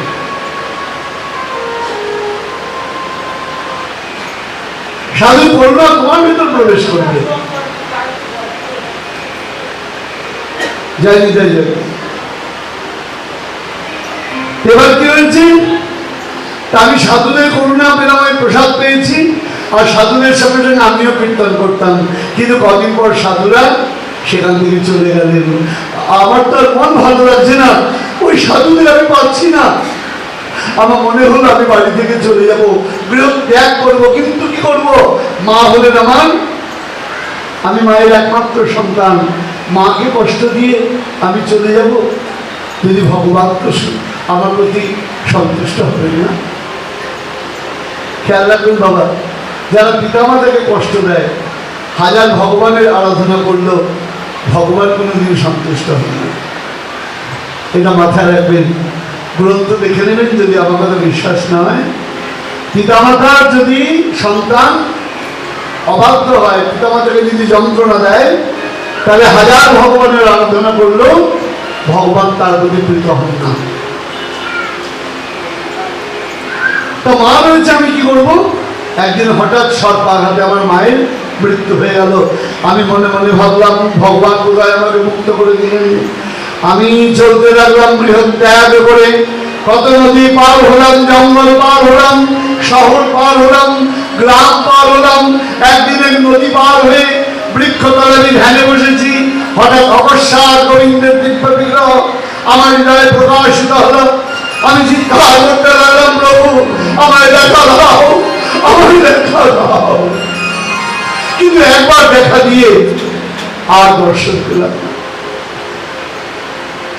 দৈববাণী হলো, শোনো, তুমি এখন আমার দর্শনের যোগ্য হও নাই। তাহলে দেখা দিলে কেন? তোমার ভেতরে যেন আমার দর্শনের লোভ জন্মায়, তাই জন্য তোমায় দর্শন দিলাম। তুমি ভজন করতে করতে যেদিন তুমি আমাকে পাওয়ার যোগ্য হবে, সেদিন তুমি আমাকে পাবে। পরবর্তীকালে আমি ব্রহ্মার মানস পুত্র হয়ে আমার গোবিন্দ চরণ লাভ করলাম, শ্রী নারায়ণ চরণ লাভ করলাম। তাই কৃষ্ণ নাম ছাড়া বেশ জীবের আর কোনো গতি নাই। তুমি জীবকে অমর গোবিন্দ কথা আস্বাদন করো। এই বলে আমার দেবর্ষী নারদ কৃষ্ণ নাম কীর্তন করতে করতে চললেন। আর ওদিকে বেদব্যাস ধ্যান বসলেন। ভক্তি যোগেন মানসী সম্মত প্রাণী হিতাবলে অপশ্চাৎ পুরুষং পূর্ণং মায়াং চতুর্দবাশ্রয়ং জয়া সম্মহিতা যোগা লাভমনং ত্রিগুণাত্মকং পরোপি মনুষ্যানর্থ তৎকৃতং চা বিবদ্ধতে। অনেক বড় শ্লোক, আমরা তো দ্রুত বেরিয়ে যাচ্ছি। ভক্তি যোগেনা মানসী, ভক্তি যোগকে আশ্রয় করে বেদব্যাস ধ্যানে বসলেন জগতের কল্যাণের জন্য, যার ফলে তার অভ্যন্তরে কি হলো? ভগবত কথা স্ফুরণ হলো। সুতমুনি বললেন, সরস্বতীর পশ্চিম তটে শ্যামাপ্রাস নামক ওই বদলী নিরাশ্রমে আমার বেদব্যাস ধ্যান করতে লাগলেন। এইভাবে ভাগবত তার হৃদয়ে প্রকাশিত হলো। শোনো সৌনকালী ঋষিবৃন্দ, এবার তোমাদের আমি শ্রীমদ ভাগবতের কথা সাধন করাবো। কুরুক্ষেত্রের যুদ্ধ আপনারা সবাই জানেন। যুদ্ধের পর কি হলো? পাণ্ডবদের জয় হলো, কৌরবদের পরাজয় হলো। আপনারা বলুন না, বহু লোকের জয়, বহু লোকের পরাজয় দেখেছেন। জয় পরাজয় যাই হোক, যুদ্ধে ক্ষতি হয় কি হয় না? অবশ্যই। গোবিন্দ কি যুদ্ধ বন্ধ করতে পারতেন না? কেন যুদ্ধ করলেন? একটা কথা মনে রাখবেন, হিরোশিমা নাগাসাকিতে পরমাণু বোমা পড়েছিল বলে আজ পৃথিবী ভালো আছে। কারণ পরমাণু বোমার ভয়াবহতা সবাই বুঝতে পেরেছে।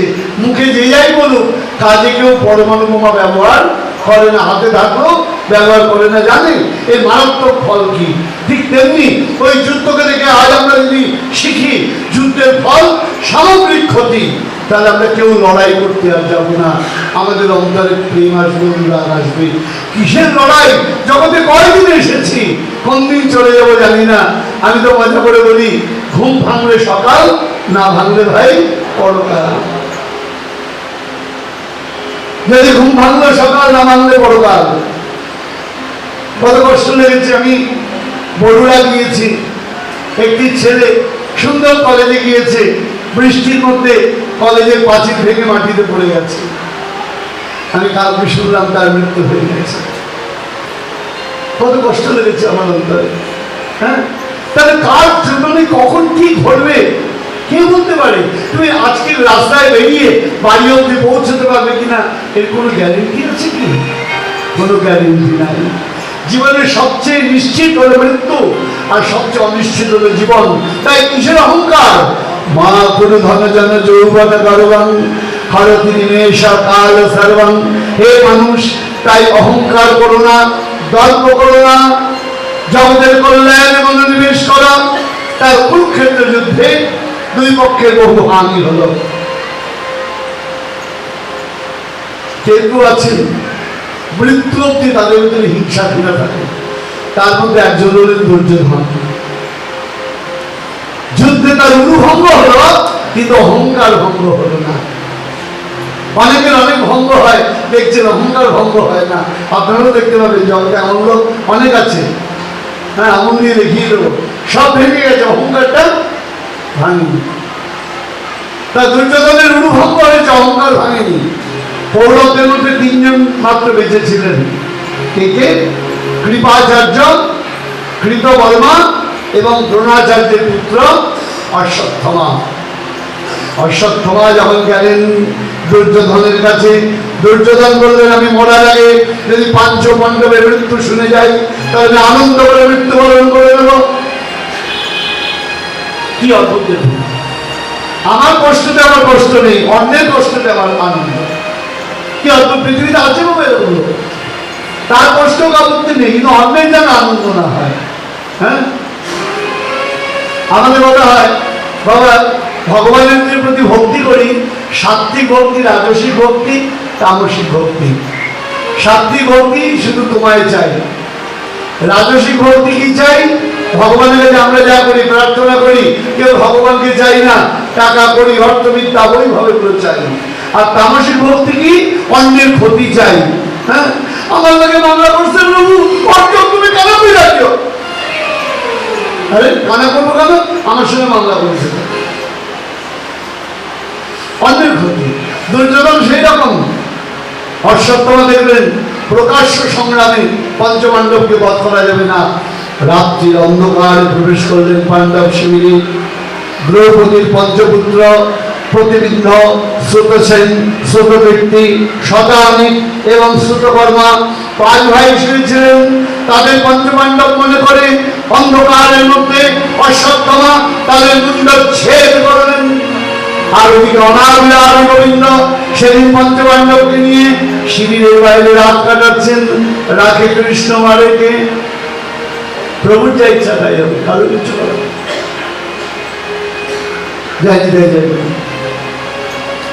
যখন সংবাদ পেলেন অর্জুন যে গুরুদেবের ছেলে এই কাজ করেছেন, দেখুন এখানে একটা ব্যাপার, আমাদের কত কুসংস্কার। আমি জানি, আমি বললাম কুসংস্কার যাবে না, আমি বললে যদি চলে যেত এতদিনে চলে যেত।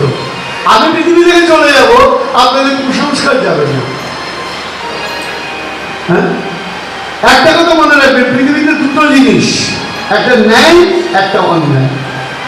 সেখানে কে বাবা, কে মা, কে স্বামী, কে স্ত্রী, কে গুরু, কে শিষ্য, কোনো বিচার নেই। অন্যায় অন্যায়, ন্যায় ন্যায়। পাণ্ডবরা নিজের গুরুদেবকে বধ করলেন, বলুন না, পাণ্ডবদের গুরুকে? দ্রোণাচার্য। আমি দ্রোণাচার্য অশ্বত্থামার কথা বলছি। অর্জুন তো সবচেয়ে প্রিয় শিষ্য, তার শ্যালক অর্থাৎ দ্রৌপদীর ভাই কি করলেন? দ্রোণাচার্যের মণ্ডচ্ছেদ করলেন। কার নির্দেশে? অনাদির আদি গোবিন্দের নির্দেশে। তা অর্জুনের উচিত ছিল না বাধা দেয়া? না, জগৎগুরু আদেশ করেছেন ওর গুরুকে মারবার জন্য। কারণ এখানে গুরু কেউ নয়, শিষ্য কেউ নয়। পৃথিবীতে দুটো সাবজেক্ট, একটা ন্যায়, একটা অন্যায়। অন্যায় যেই করুক সেটা অন্যায়, আর ন্যায় যেই করুক সেটা ন্যায়। দেখুন, বাবা অন্যায় করেছে, প্রহ্লাদ মহারাজ বাবাকে মেনেছেন, বাবার কথা মানেননি। মা অন্যায় করেছেন, ভরত মহারাজ মাকে মেনেছেন, আমাদের গ্রন্থে প্রমাণ। গুরু অন্যায় করেছেন, পাণ্ডবরা গুরুকেও ছাড় দেননি, তা গুরুদেবের ছেলে ছাড়বে করতে আরম্ভ হলো ভয়ঙ্কর যুদ্ধ। অর্জুন আর এবং অশ্বত্থামা নিজের প্রাণ বাঁচাতে ব্রহ্মাস্ত্র প্রয়োগ করলেন, কারণ নট্য কাণ্ডজ্ঞান বিবেক করে কিছু নাই, অ্যাটম বোম মেরে দিয়েছে। ব্রহ্মাস্ত্র ত্যাগ করলেন। অর্জুন এই ব্রহ্মাস্ত্রকে রোধ করবার জন্য পাশুপতাস্ত্র প্রয়োগ করলেন। একদিকে শিবের অস্ত্র, একদিকে ব্রহ্মার অস্ত্র, জগৎ ধ্বংস হয়ে যায়। দেবতারা অর্জুনকে বললেন, তুমি তোমার অস্ত্র প্রতিহার করে নাও, সম্বরণ করে নাও। অর্জুন কি করলেন? পাশুপতাস্ত্র সম্বরণ করলেন। অশ্বত্থামাকে বলা হলো, তুমি তোমার ব্রহ্মাস্ত্র সম্বরণ করো। অশ্বত্থামা বললেন, আমি জানি আমি কি রকম, আমার বাবাই যেন ব্রহ্মাস্ত্র আমাকে শেখায়নি। তাহলে তুমি শিখলে কি করে? অর্জুনকে শেখাচ্ছিল, আমি লুকিয়ে লুকিয়ে শুনে নিয়েছিলাম। দেখুন দ্রোণাচার্যের কি বিদ্যাবতা, তিনি ভরদ্বাজের পুত্র, নিজের ছেলেকে দেননি, কারণ জানেন ছেলে যোগ্য নয়, শিষ্যকে নিয়েছেন।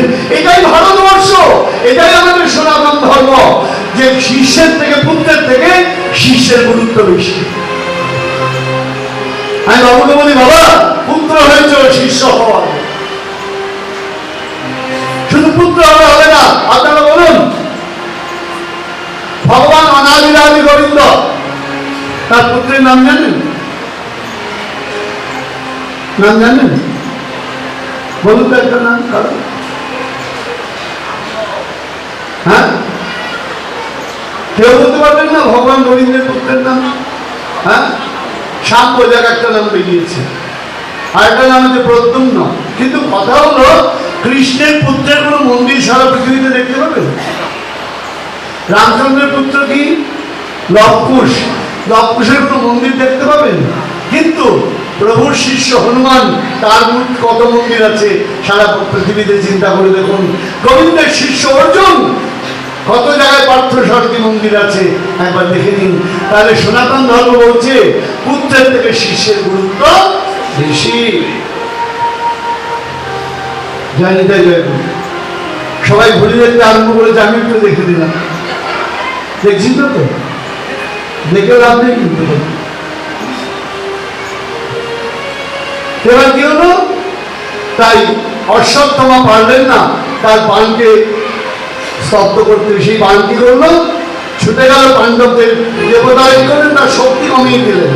লক্ষ্যটা ঠিক রাখলো, পাণ্ডবদের ক্ষতি করবার জন্য বাণ গেলেন। যখন বাণ উত্তরার গর্ভে, কারণ পাণ্ডবদের তো আর কেউ বেঁচে নেই, উত্তরার গর্ভে একমাত্র পাণ্ডবদের বংশধর রয়েছেন।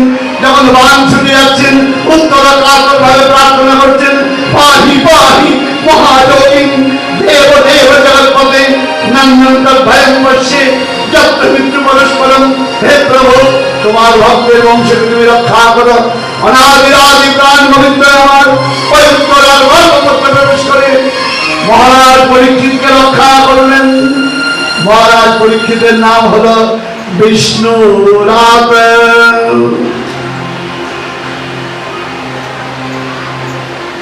গর্ভের ভেতরে প্রবেশ করে রক্ষা করলেন তাকে। শুধু ভক্তমন্ডলী, মহারাজ পরীক্ষিতকে। এদিকে কি হয়েছে? গোবিন্দ বলছেন যুধিষ্ঠিরকে, যুধিষ্ঠির এবার আমি দ্বারকায় ফিরে যাই। অনেকদিন আমি ভাবলাম। কুন্তি দেবীর কাছে গেছেন। কুন্তি দেবী বলছেন, গোবিন্দ যদি তুমি দ্বারকায় চলে যাও, একটা জিনিস আমাকে দিয়ে যাবে। কুন্তি দেবীকে গোবিন্দ বলছেন, আবার কি দেবো?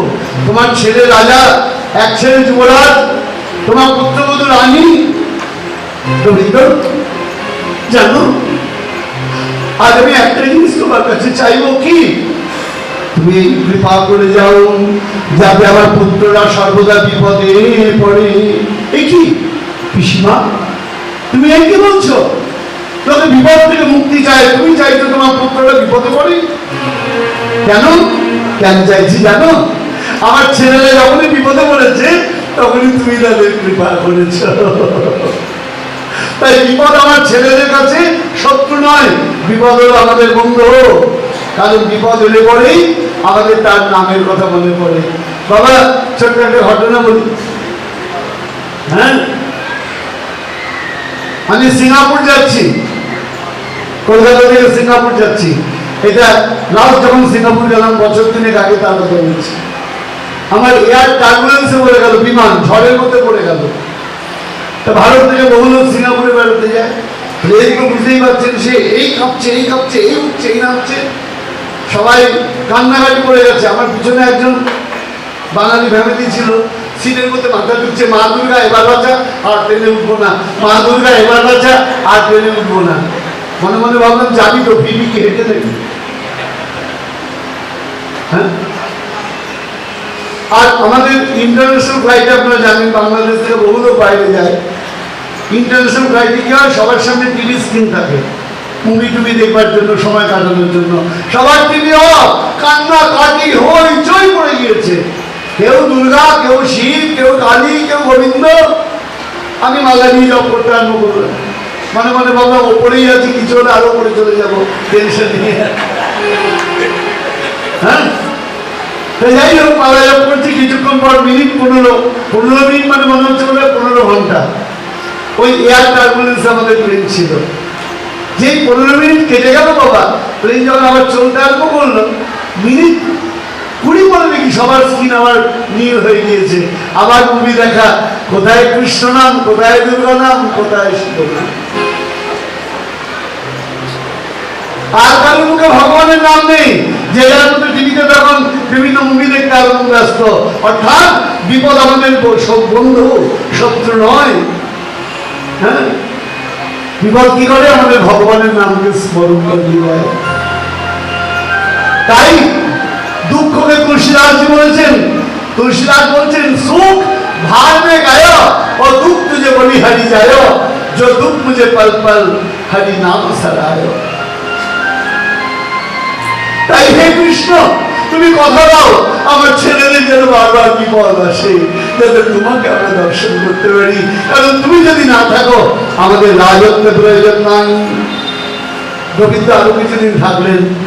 গঙ্গাপুত্র ভীষ্মের মৃত্যুর পর গোবিন্দ কি করলেন, বলছেন যুধিষ্ঠির এবার আমি যাই। যুধিষ্ঠির বলছেন অবশ্যই যাবে, তবে যেমন তেমন নয়, তুমি আমাদের প্রাণ প্রভু অর্জুন তোমাকে দিয়ে আসবে। চতুরঙ্গী সেনা নিয়ে অর্জুন রওনা হলেন গোবিন্দের মাথায় ছাতা ধরে। গোবিন্দ দ্বারকায় আসবেন, দ্বারকাবাসীর আনন্দ, আজ আমাদের গোবিন্দ আসবেন, আর আমাদের কোনো চিন্তা নাই। সবাই দ্বারকা নগরীতে দুয়ার সাজাচ্ছেন, ঘর সাজাচ্ছেন, নিজেকে সাজাচ্ছেন। কেন? আজ গোবিন্দ আসবেন।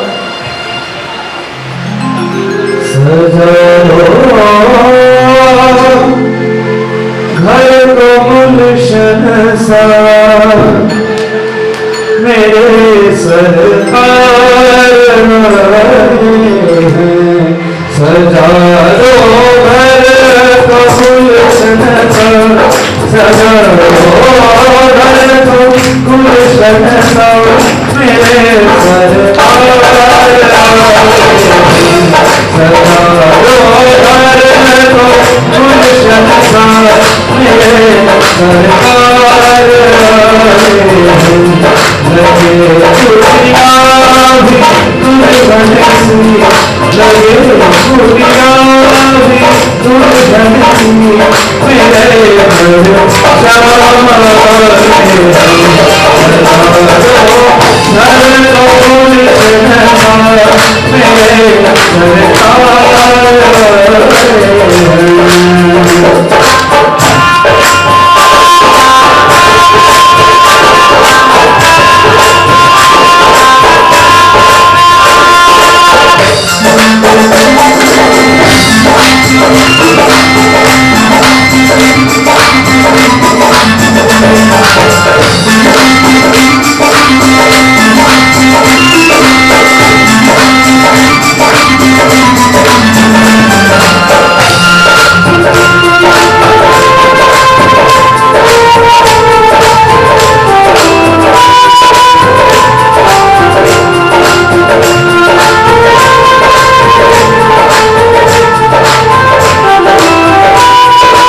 दुनिया भी दुल्हन सी लगे दुनिया भी दुल्हन सी मेरे हर श्यामा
বলে নরনাথীশ গোবিন্দ লাল কি অনাদিরাদি গোবিন্দ আমার যখন তারকায় চলে গেলেন সেখান থেকে 7 মাস পর অর্জুন অনাদিরাদি প্রাণ গোবিন্দে অপ্রকট লীলা সংবাদ নিয়ে এলে পরে পাণ্ডবগণ রাজা পরীক্ষিতকে সিংহাসনে বসিয়ে 5 ভাই চললেন স্বর্গারোহণের পথে। মহারাজ পরীক্ষিত বিবাহ করলেন ইয়াবতী নামে উত্তর রাজার এক কন্যা। রাজা পরীক্ষিতের যে জায়গাটা বলবো খুব হৃদয় দিয়ে শুনতে হবে। রাজা পরীক্ষিত ভ্রমণে বেরিয়েছেন, হঠাৎ তার কানে গেল আর্তচিৎকার, ত্রাহিমাং ত্রাহিমাং, আমায় বাঁচাও আমায় বাঁচাও। কার কণ্ঠস্বর? এক রমণীর কণ্ঠস্বর। রাজা চিন্তা করলেন আমার রাজ্যে রমণীর উপর অত্যাচার কি করে। রাজা সরদিকে বললেন রথ নিয়ে চলো। সেদিন ভক্তমন্ডলী অবাক ব্যাপার, রাজা কি দেখলেন এক বৃষ। আজকে যারা লেখাপড়া জানো আমার ছেলে মেয়েরা রয়েছে, আজকে তোমাদের জন্য বলছি, এটাকে যদি তোমরা মনে করো সিম্বলিক মানে প্রতীকী। যেমন আমরা সাদা পায়রা ওড়াই কেন? শান্তির প্রতীক বলে। আচ্ছা, পায়রা ওড়ালে যদি শান্তি হতো তাহলে তো পৃথিবীতে অশান্তি থাকতো না। পায়রা ওড়ালে পায়রাগুলোর শান্তি হয়, যারা ওড়ায় ওদের শান্তি হয় কিনা ওটা গোবিন্দ জানে। সিম্বলিক। আজকে সনাতন ধর্মের যে বিষয় সিম্বলিক ভাবে যদি ধরো তাহলে অদ্ভুত ব্যাপার। এক বৃষ, বৃষ মানে পুরুষ গাভী, আমি একেবারে ষাঁড় বুঝলেন, পুরুষ গরু। তার 3টে চরণ নেই, একটা চরণ আছে।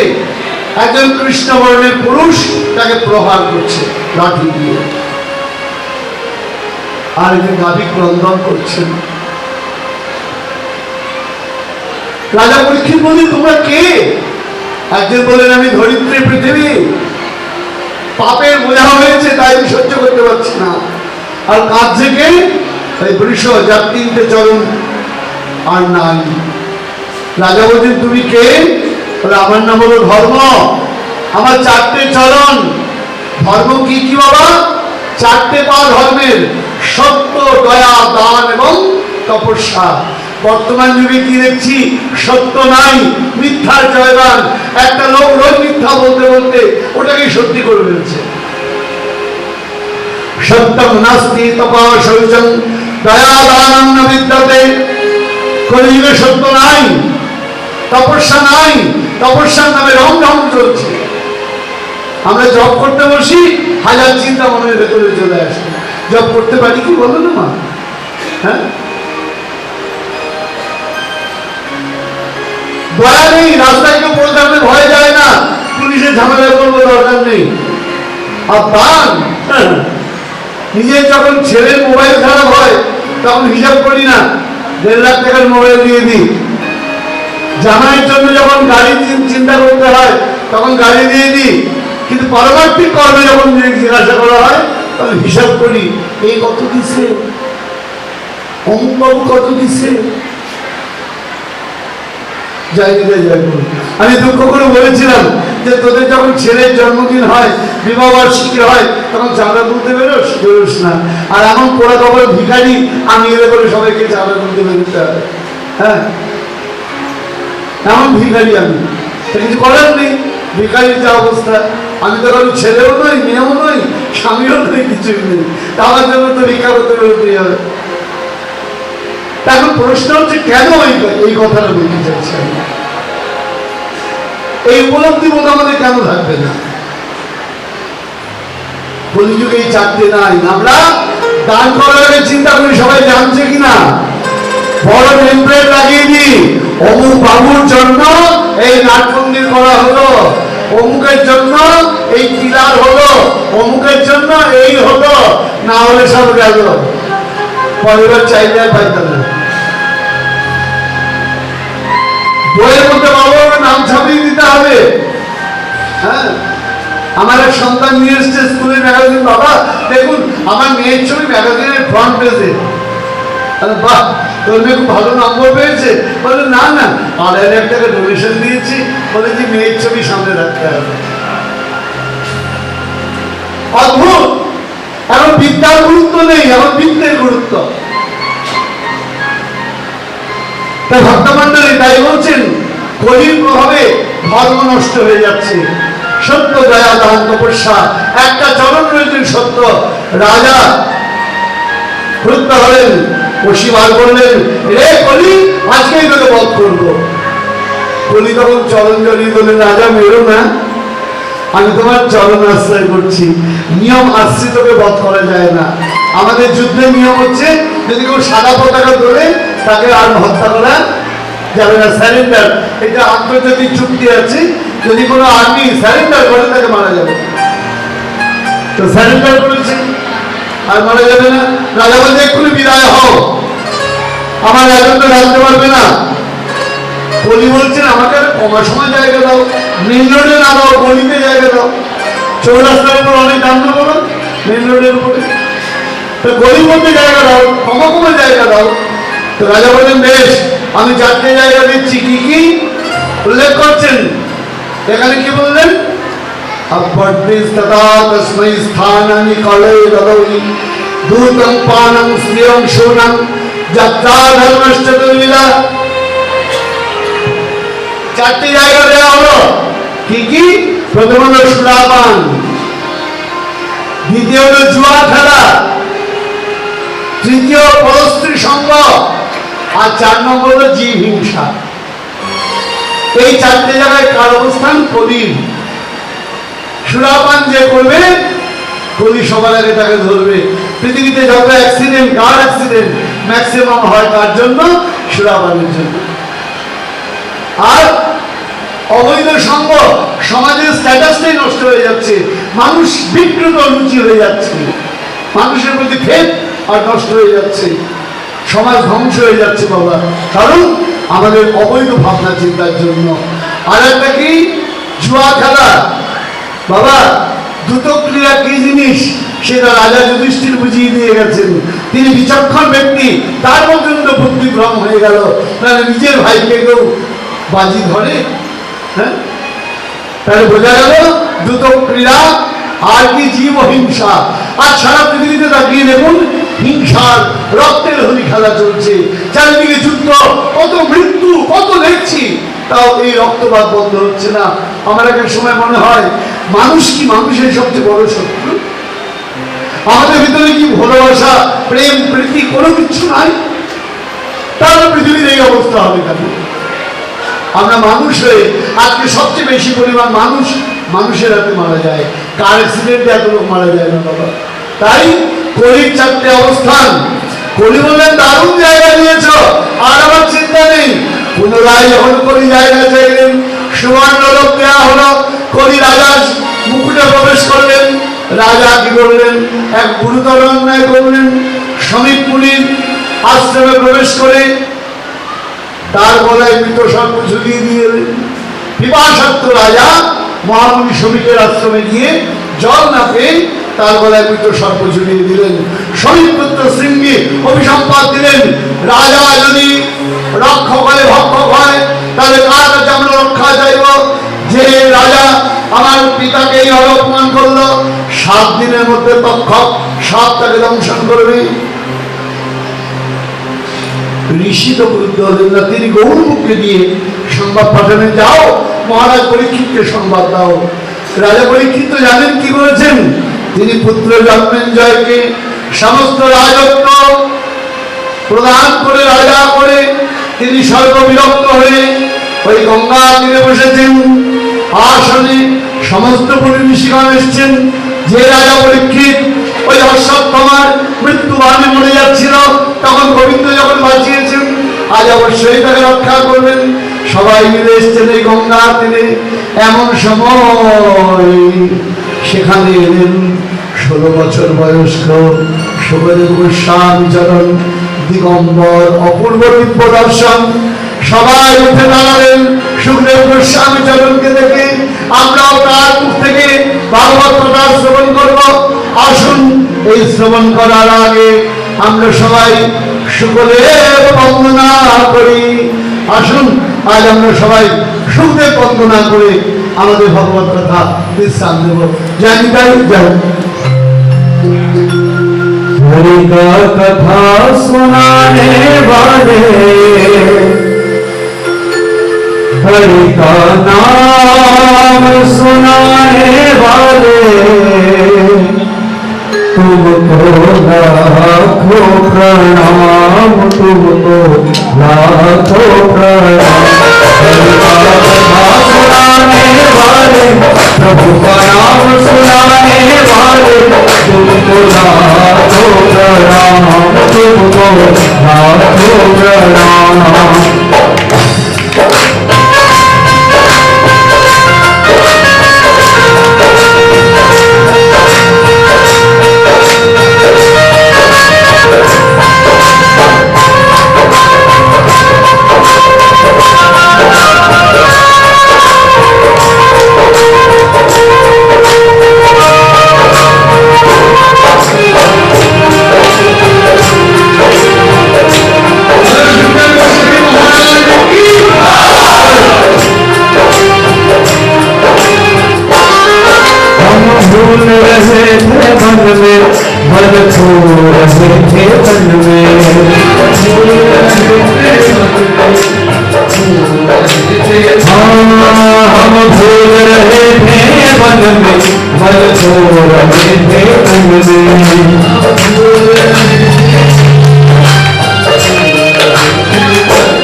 हरि का नाम सुनाने वाले, तुमको लाखों प्रणाम, तुमको लाखों प्रणाम।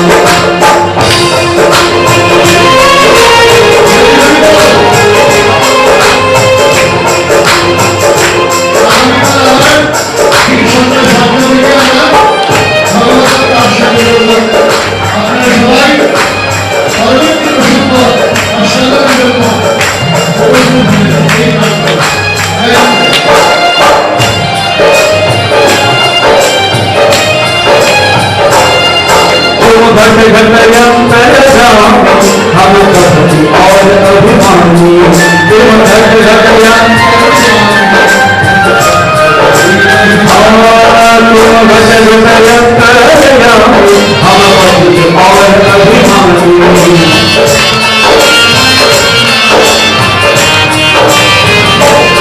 सदमार्ग बताने वाले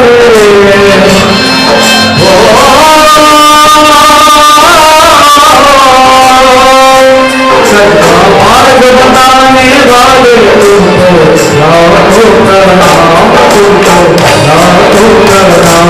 हरि का कथा सुनाने वाले, प्रभु का नाम सुनाने वाले तुमको लाखों प्रणाम, तुमको लाखों प्रणाम।